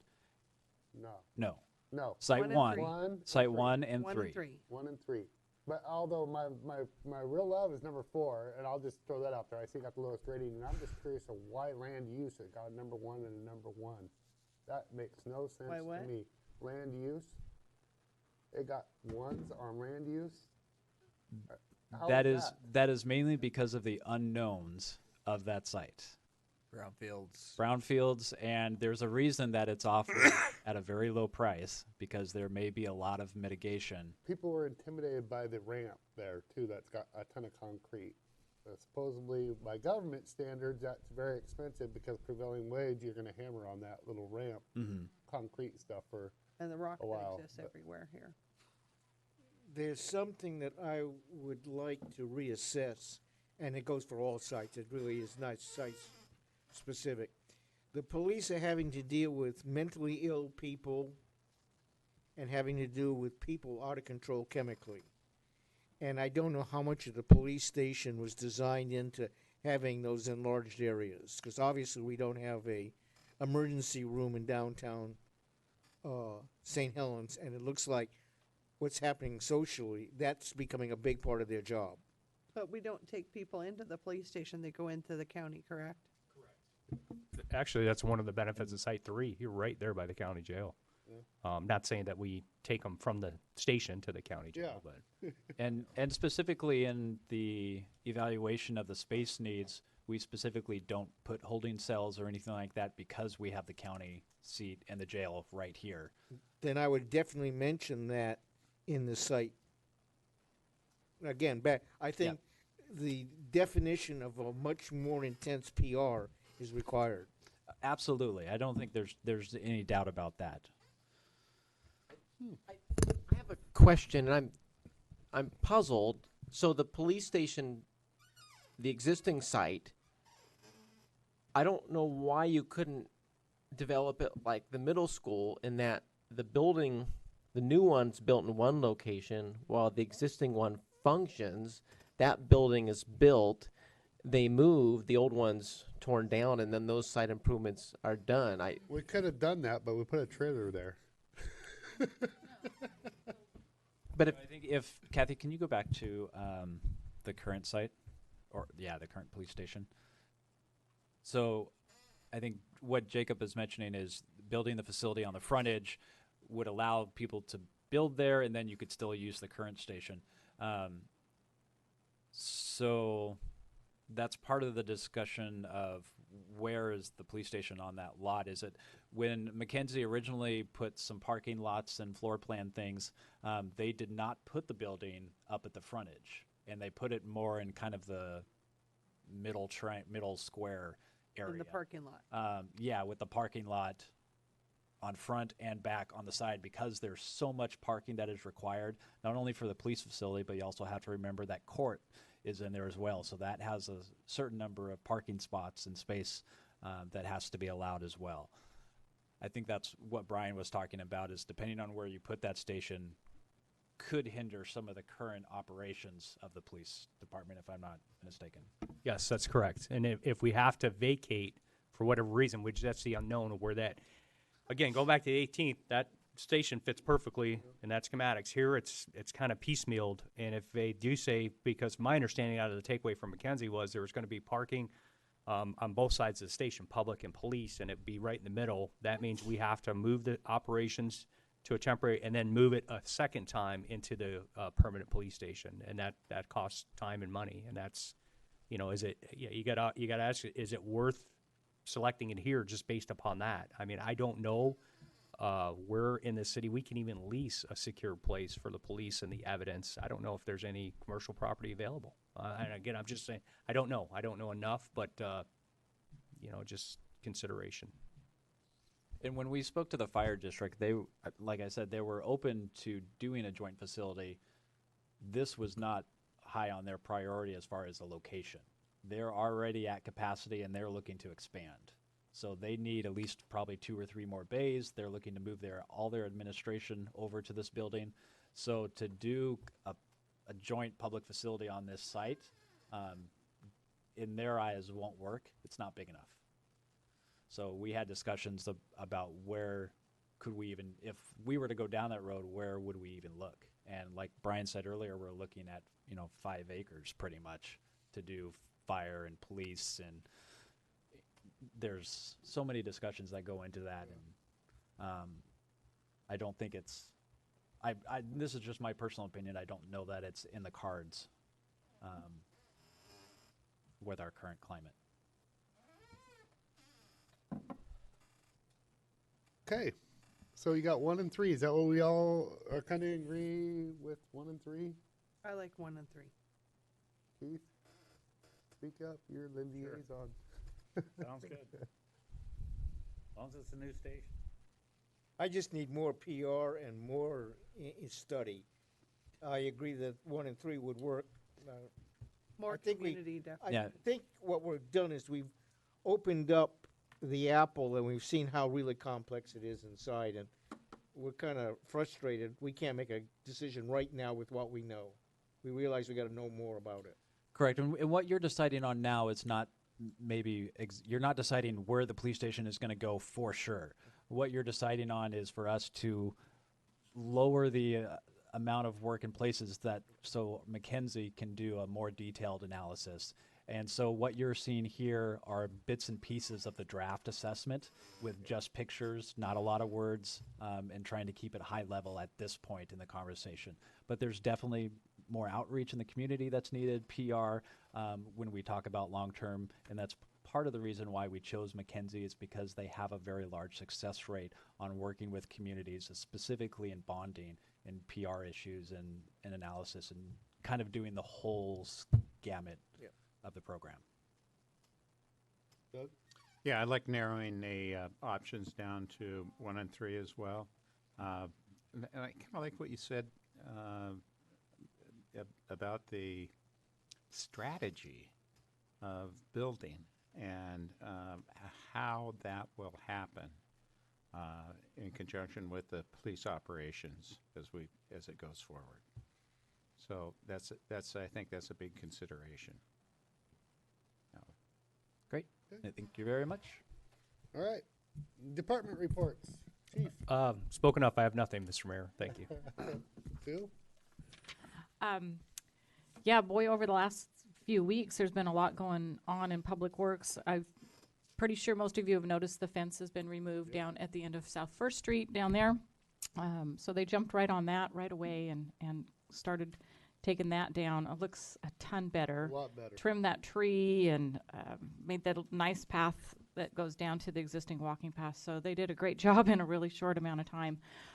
Also, you'll probably notice that along Columbia Boulevard and St. Helens Street, they're starting to put up the wayfinding signs. These are the small blade signs on the decorative poles. These are intended for bicycles and pedestrians. They're not vehicular signage, although you can still look at them if you're in a vehicle. But they're specifically intended for as bicycle directional and pedestrian directional. So that's kind of why they're looking pretty nice. Back just a little bit. Yes. That's correct. Yes, yes, and yes, they're on designated bicycle paths. So anyway, they're working on getting. I think they just had concrete poured for 9 more of those, and then we'll still have another 3, I believe, after that to install in there's a couple of future locations that have a little bit more work to do on the specific location where they're going to go. So guys have also been out cleaning out some ditches along Sykes Road, a couple other places just to address some of the rain and flooding issues. Last week we had a water main break in the middle of the night, so we had guys coming out to work on that. And then also at the end of October, we received the water filtration trailer that it was the grant from the Regional Disaster Organization from Portland.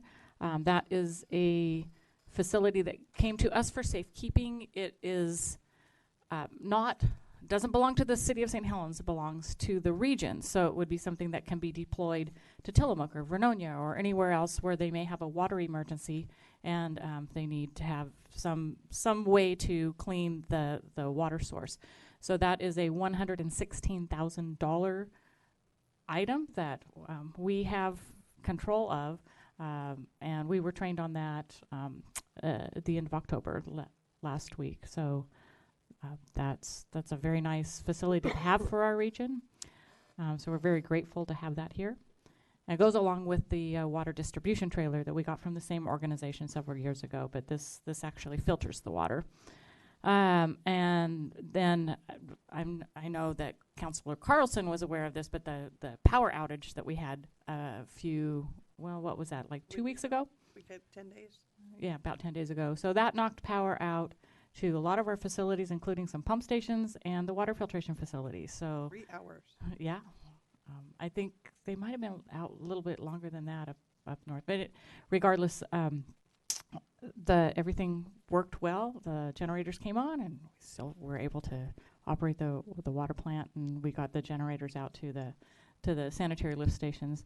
And then lastly, I just really want to compliment our parks crew and our public works crew for all the great work that they did out at the Veterans Plaza and getting that all prepped up for the dedication.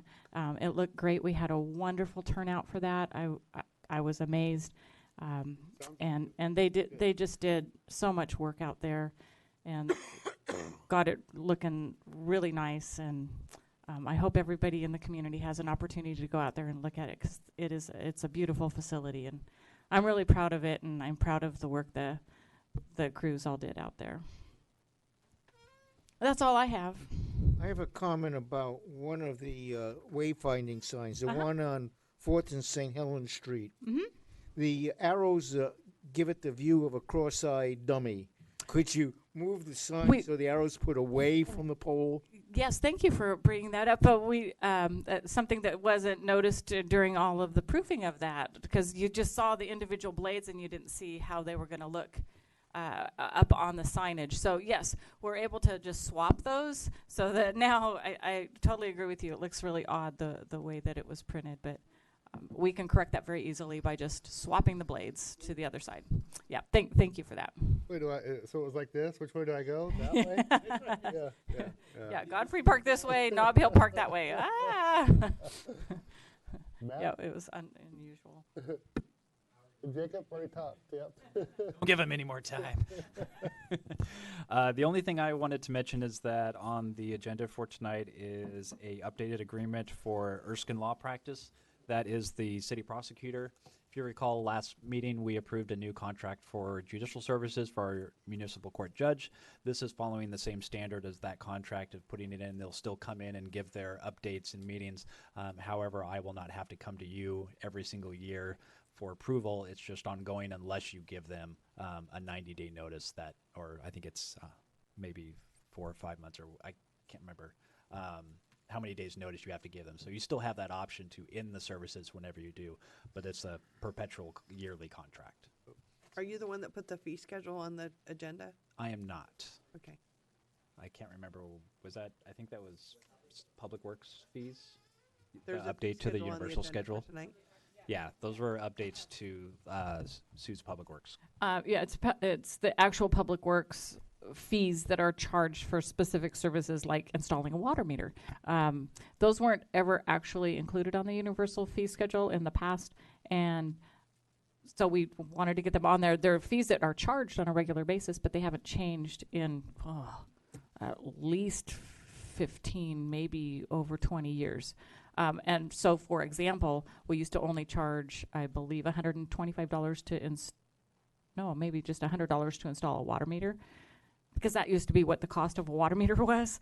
A water meter now costs about $225. So for the last couple of years, we've been installing water meters for $100. It costs us $225.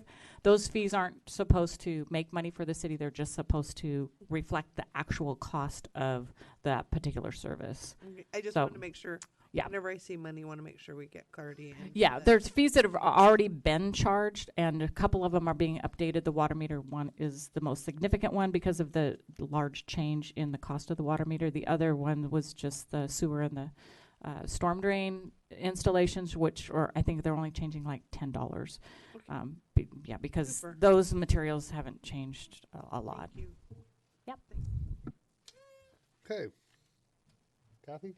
I put in everybody's box this municipal fundamentals training, and LOC wants us to advocate for any elected officials, especially if you haven't gone to that kind of training before, to attend this training. The closest one is in Forest Grove, and it's on December 5th. So if anybody wants to attend this, let me know, and I'll make sure you get registered. That's all. Tina? How was Halloween Town? You survived.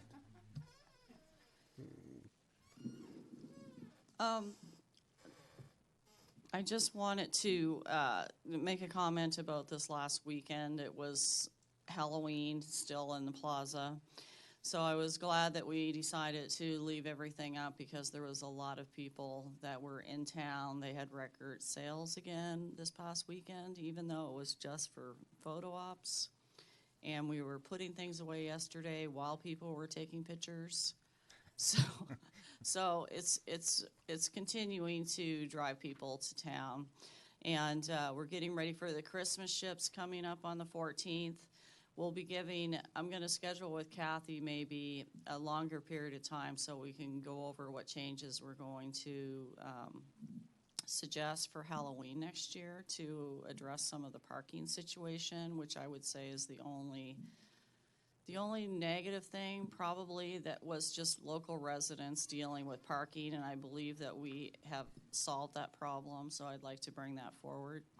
And the vendors all had record sales, the restaurants all had record sales, the retail people pretty much all had record sales. So I think as far as the local economy goes, we're seeing a definite impact from tourism going into the shops and restaurants and so forth, and our vendors as well. And I'll just leave everything in John's hand for anything else that we need to, he can do it in his department report. Does anyone have any questions? Tina, I get a few things, and I've talked to you about this, I think, but probably not specifically, but I got some pushback from one of the service groups that I belong to. And I said back to them, and it was a bit concerning their volunteerism with volunteering to help in various areas that they that they worked in. That would be the Kiwanis. And so, what I said to them, or to the one person who was really had a gripe, I said, let's take a chance here and give us a chance to debrief. So you'll be able to talk to either Tina or to the council or whatever, but possibly we could do that with people who have volunteered and who are helping out, see what went right and see what went wrong. Oh, absolutely. And then not only volunteers, but possibly commercial people too, because there's a lot that went right. I mean, all the way through, there is so much that went right. But it's good to always kind of tweak as much as possible, and I know you are up for that. And then finally, the third part of that would be the citizens at large, and you hear from them no matter what. So it's a constant debriefing all the time. It'd be good for the council to hear that, and maybe in a formal way, and maybe a forum of some sort. I'm not certain. Yeah, but they would they would that show up. That would be the big thing. Exactly. Yeah. And that way, when you're walking down the street, or I'm sitting down and having a cup of coffee with my wife, I don't get harpooned by someone saying about Halloween Town, something I don't know anything about, and it just kind of keeps going. And so that's, for my own sanity, that's why I'm saying that. But I think we're at a point in Halloween Town, spirit of Halloween Town, that we can tweak to a really, really well-oiled machine. Maybe not expand so much. I know Keith has been talking about that a lot. I think he talked about that a lot last year, about Halloween Town getting bigger and bigger and bigger. And it's always good to really sharpen everything up to where it is perfect. And I see you doing that. And that's why I wanted to that's why I wanted to say that, and that's why I think debriefing is really important. Okay? Thanks. Yeah. Thank you. John, All right, John, you're up. Good place to. That's a segue right into that's you. Perfect lead in. I think. Appreciate that. I mean, how, I mean, talk about the growth of our investment into the Halloween experience. Miss all the squeaks that go, I go know. with it. Sorry. Try not to breathe. It didn't really grow that much this year. I mean, we heard you last year about this. You know, the city's motive isn't a profit motive. We've tried to spread that revenue and opportunity for nonprofits and businesses to do well and promote them. But it's really about recovering costs, you know, covering our own costs to keep the event viable. Yep. And then, you know, still keeping it relevant and maybe perhaps growing it in different ways. Maybe it's not a physical growth, maybe it's more, and different, you know, more marketing growth. There's some other different directions. And, you know, and despite that kind of static layer year over year, the people that are coming, the businesses are still seeing double-digit growth year over year, so that we were doing something right, and it's Doing a lot right. probably defies logic a little bit, but it's here, and we're trying to keep it going, keep the energy, and we don't want to become complacent, and so it'll perhaps change around us a little bit in itself, but you know, we have, you know, there's just a lot of opportunity, and it's really been, when you rewind to look back when we were doing saving the money for a convention center mode and decided to get involved with doing, not all of it, a portion of it, for doing some promotion, that, you know, we've just had a huge community impact by putting our investments on events, having the good fortune to bring E2C along to help us get there, and it's been a really good experience. It hasn't always been harmonious and without criticism, but That's right. but it's growth, it's change, and it's inherently kind of painful. So I especially like kind of the twist on, kind of the Twilight twist on this year's little thing, and that, you know, I know in the local paper when they put a survey out that it said that like 2.something% didn't really, the stars were not really, but that's locals. That isn't the people that came in from outside the area, because there was quite a few people, and very nice Peter, how do you say his last name? Passanelli? Passanelli. Very nice man. Didn't intend to run into him, but I did, and it was pretty cool. And he seemed to enjoy it, and it worked out for everybody. and Sounds like. crowd did too. So. Yep. So moving on from that, was appreciating Jacob's report on odor there earlier in the planning department report, and I was reflecting back on prior to moving to Oregon. I lived in Centralia, worked for Centralia, and I had lived in Chehalis for like 12 years, and we had the mint factory, you know, chocolate mint. And it would be, I mean, to some it was amazingly delightful to smell chocolate mint as you drove through town, and others were completely appalled. And it was just amazing how many people were just offended by the smell of mint. You know, and it's like, and then and one of my other career lowlights memorialized in the Coos Bay World newspaper is the headline that says "City Manager to Sniff Out Cat Fight." It had a nice graphic, a big nose on it, and the backstory was that we had a resident that had converted their house into a cattery, and to the extent they took top of their fence, they went over the top and put fencing, like netting onto their roofs, and they had like 50 cats in their house, and Oh, my word. she would move cat litter out on the front porch, and the neighbors' cats would get out, and neighbors would complain, and my job was to run up there and see if it smelled bad enough. You know? Did you draw the sort? Other duties. straw or what? Other duties is assigned. So the issues of smell are very subjective, I suppose. But it went on for months and months, and cat licensing and all the impossible things that go places you're not supposed to go in government, kind of thing. So anyway, I wanted to share that because it's related, I suppose. On a more serious note, I want to talk about the last meeting. We approved the council approved the assistant city administrator position as the job description. I want to talk to you about the process for filling that. Typically, we open things up and do that. this position was created as an extension of the finance director's duties, recognizing that he has the capacity to take on and kind of work laterally within the organization. Some of this police department stuff probably may not, I'm pretty confident we wouldn't be talking about it unless Matt had taken a leadership role in that. And I guess the question to the council is if your appetite for forgoing the out of city recruitment process and making that as a direct appointment.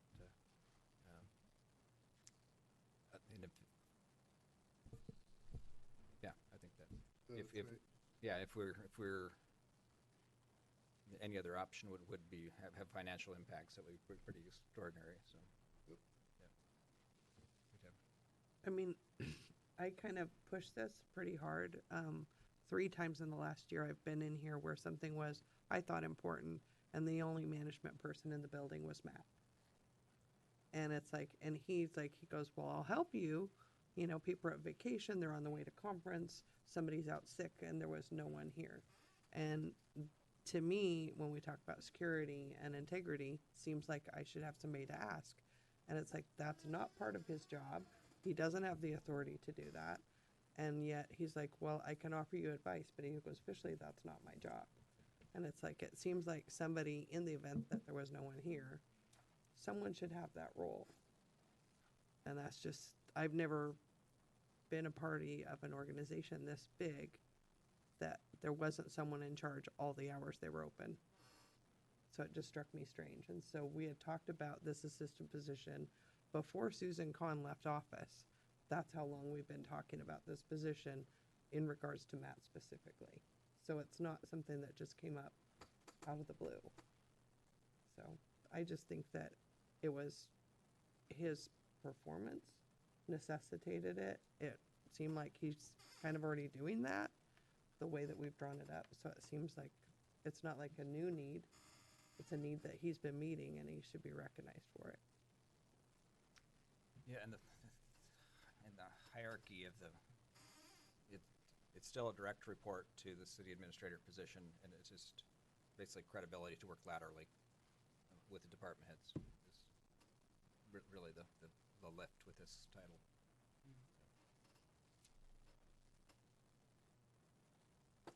You looking for a motion? So it's according to the governing rules, the council makes appointments to department heads. This is a change of titles-ish, and We did something similar with, didn't we just not that long ago change Jenny's title? we did confirm the job description, yes. Right. I have a disagreement with Matt as financial doing it. If he wasn't financial, I would have no problem. We definitely need somebody on board all the time with that authority.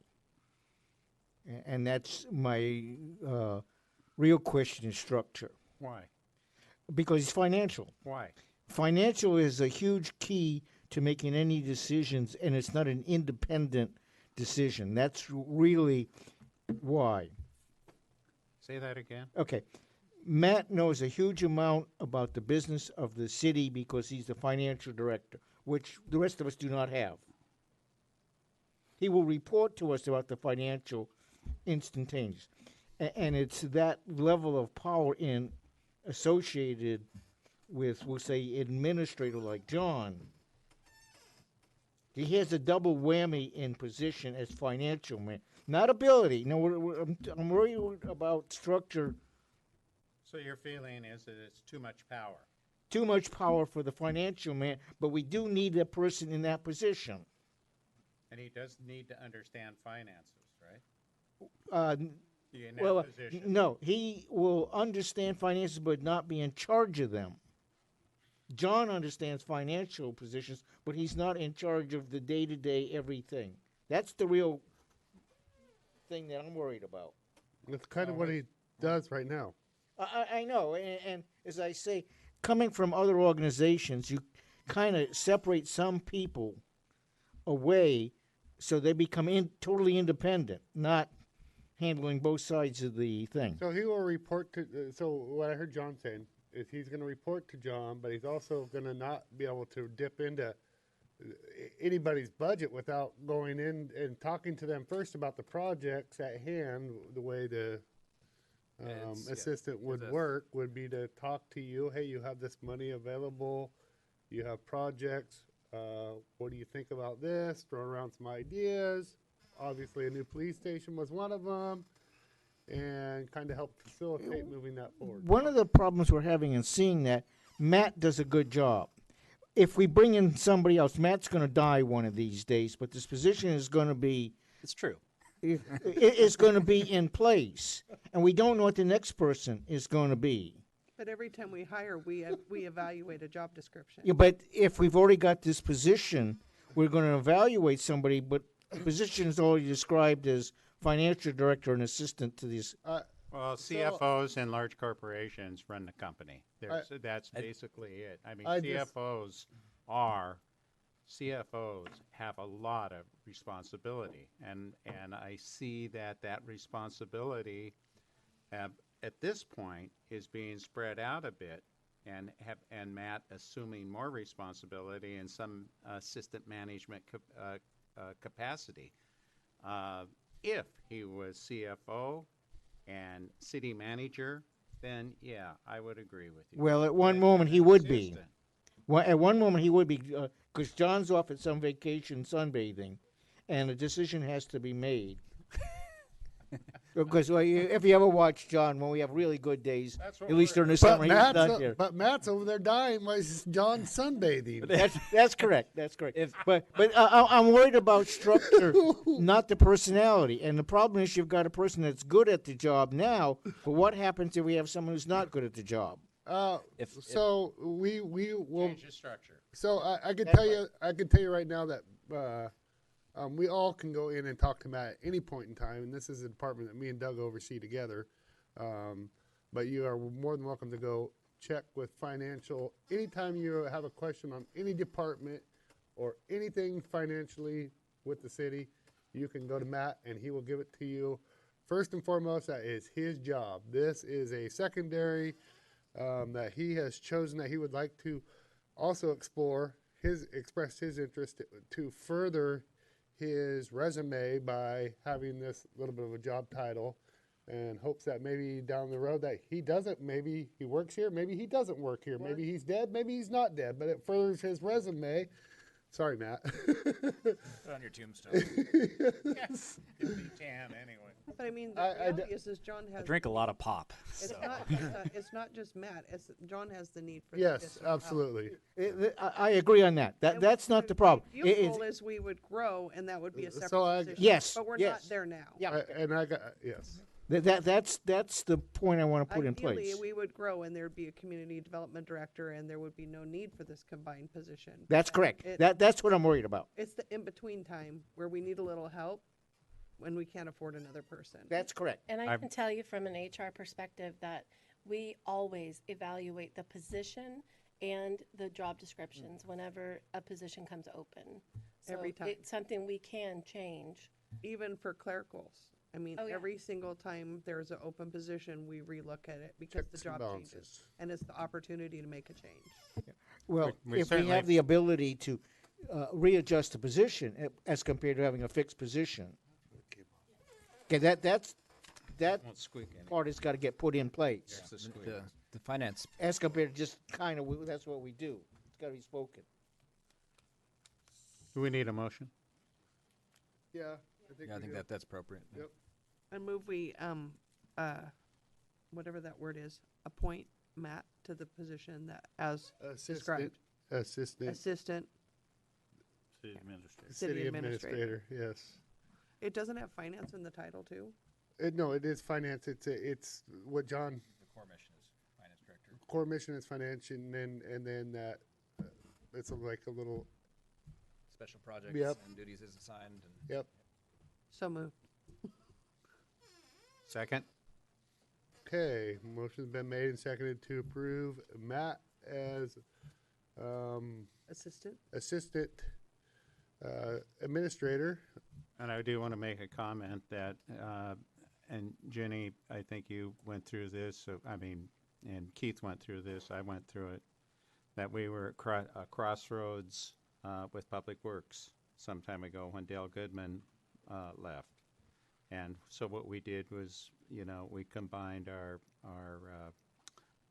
field supervisor, Neil Shepard, and our engineer, Sue Nelson. They worked diligently, I believe, and I To think save the money. effectively, saved the city over those 8 years, maybe $1 million in terms of salary. I haven't really calculated it, but hiring a new public works person for $150,000, $160,000, not salary, but that's what it would cost the city with PERS and everything else, saved us a lot of money. And so I think that I see this as part of that Philosophy. functionary kind of things. And it's not a permanent kind of thing that is set in stone forever, but it's for now. Can I just want to make one that more point. Yeah. One comment. This seems to be about Matt specifically. In my tenure here at the city, when John Ellis was in that seat, we had the exact same discussion about the kinds of work he was doing were really outside of his core job, and that he was working laterally with the organization, doing projects and these kinds of things. And he was at a point when in his career where he didn't value that. You call me whatever you want was basically what he said. I forget exactly what he would say, but it was kind of a comical thing. But yeah, so this just something. Okay, motion's been not a new concept. So. Motion's been made and seconded. All in favor? Aye. Opposed? Nay. Okay, one opposed. Okay, so, John, did you have anything else to report on? No, I don't. That's it? Okay. So we'll check that one off. Councilors' reports. Let's start with Councilor Topaz. Margaret, our librarian, has gone through surgeries, done well, is recovering quite well. And the stress of what she went through from the diagnosis as well as surgery has been removed, and she's doing quite well. The other thing is today up in Portland in the Willamette River, they dumped another amount of sewage on a broken line, which later today will be flowing by our front door as it comes down the Multnomah Channel. Not a happy thought, but it's what Portland does to us routinely. Okay. Councilor Locke. The only thing I'd like to report is, and I've reported on this before, the top of Wyeth Street where it turns into River Street, there's a drop-off there now of at least 30 feet that ends up with pavement on the bottom. One of these days, somebody's going to fall off that embankment, and it's not going to be a pretty sight. So somehow we need to get some sort of barricade up there. I'm not sure Where Wyeth? or what. Wyeth does what? Where it comes Where the around turn, and- where the new RV park went down below. Oh, yeah. It's solid pavement now. Used to be you'd fall in sticker bushes and Do you know Jerry Belcher saved a baby out of a car that was teetering on that went over? And he crawled on down, went into the car, pulled the child out, and the car was still teetering when I think the wrecker came in and pulled it up. But that's one close call I know, and he said there has been several others since he's lived in the community. So it is a treacherous area. and like I say, it used to be, kind of you fell off in the dirt and bushes, but now you're going to fall straight down on the pavement. Yeah. So something needs to be done there. That's all I got. Hey. Councilor Carlson. Just like mixing it up today. I had a couple weird questions, and I was gonna didn't get a chance to talk to Sue ahead of time. I noticed that we had somebody get hit over by Burgerville, and I noticed today when I went by there that it looks like the crosswalk might need. I don't know what caused the accident, but it seemed like maybe the bushes, maybe the crosswalk should get repainted. I'm just not sure after something like this happens if we look at the situation to be better. Yeah, I don't have any details at all on the accident. I don't know where the I just know from pedestrian the was. center line toward Is that on Burgerville, you spikes? can't, you can't see the If, sidewalk paint is if fine.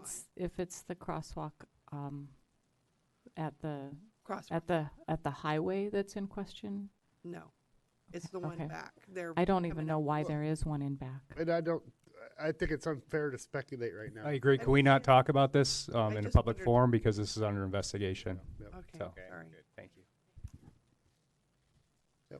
So I guess I have nothing. Okay. All right, Council President Morton. Well, I've got an announcement to make about Veterans Plaza and 11/11/11, November 11th at 11 a.m. There'll be a 1-minute moment of silence as we acknowledge Veterans Day. And prior to that, Jacob will plays taps. So you've heard him do that maybe before. It's just amazing. The veterans I was at a meeting last night, and the veterans want him back. Cool. So he'll be there performing. Our mayor's going to be there, give a welcome address to everyone, and I'm excited about that. I'm really excited and motivated because of what happened with our dedication, our city dedication to Veterans Memorial Plaza. I can't thank the individuals who are involved in that enough. And it was a collaboration of our business community, our veterans, individual contributors financially, and the city. And the city was huge in doing that. The monetary part of that was from the city and from the veterans, but it was through grants in both circumstances. Well, maybe the veterans got. I think they had aid from the city obtaining their $40,000 as well, because that was their restitution that Mr. Hagley had to pay when he stole the cannon. So with all that money, we combined efforts and built the plaza. So big kudos to Rachel, Jen, Sue Nelson, Crystal, and Matt Brown. Thank you so much for helping organize that yesterday. It was great. And Sue, it was remarkable that you brought all the public works work crews to that plaza, and you introduced them by name to everyone. That was wonderful. That was spectacular. It says a lot about you, and it says a lot about Public Works. So I wanted to thank you for that. Let's see what else. Saturday, Nob Hill Nature Park had a work party and had a big cleanup. And our Parks Commission continues to focus on trail development. And after we got the grant for the major trail, Jen Dimshow won that grant, then the Parks Commission wants to go to work right away quick on phase 2 and start doing stems and different kind of avenues of trails off of that main trail that goes from Nob Hill Nature Park and south. So there's that. There's a lot of enthusiasm in our Parks Commission. It's wonderful to see, and we also know about the Dalton Lake Preserve. Lynn Pettit is involved in going forward with that, and that's very exciting. So, yeah, a lot of things going on. On the parks, Jerry had reached out to me about these stairs, and I didn't even have to go look. I know that the stairs down here we need to look at as far as getting those. Yep, we're already on it. Okay. Yeah, and that's been a big shot in the arm of taking the Parks Commission and making it the Parks and Trails, and it's just that whole group is just grinding in terms of brainstorming of where trails can go, trying to find passageways and whatever. It's very exciting to see. Okay, so we have quite a few new hires. We have, well, fairly new Rachel. Then we have Christina Sullivan, just came on board a couple days ago, a day and a half ago. And we have promoted Matthew over there. And, we know that that's under the direction of the council and also of John Walsh. And I want to applaud John for putting in some key positions in order to move council priorities and the citizens' request, and they push us and we push them, and we're moving forward. We are doing some things that are going to help out, and especially in planning and development. So be patient. We are going through some growing pains right now, but if anybody is listening and you're hearing this, and you hear it out there, tell them to be patient. We are growing, and we are actually going through growing pains right now, like Chief had mentioned earlier that happened in Vegas, that we're getting there. And I look forward to Matt, that, you just kind of have a character about you that likes to push projects forward, and it's nice being able that you have the fiscal responsibility in this too. And I know that you will be in close contact with everybody here. It will not get out of realm, and that you all work under the direction of the council. So that's what everybody needs to understand, is that you work at the direction of the council. So, and John is doing a phenomenal job. So I'm pretty happy with the things are administratively. Wouldn't you agree? I agree. Yeah. So with that, we're going to adjourn, and we're going to take a 10-minute break, okay? And then we'll go into executive session.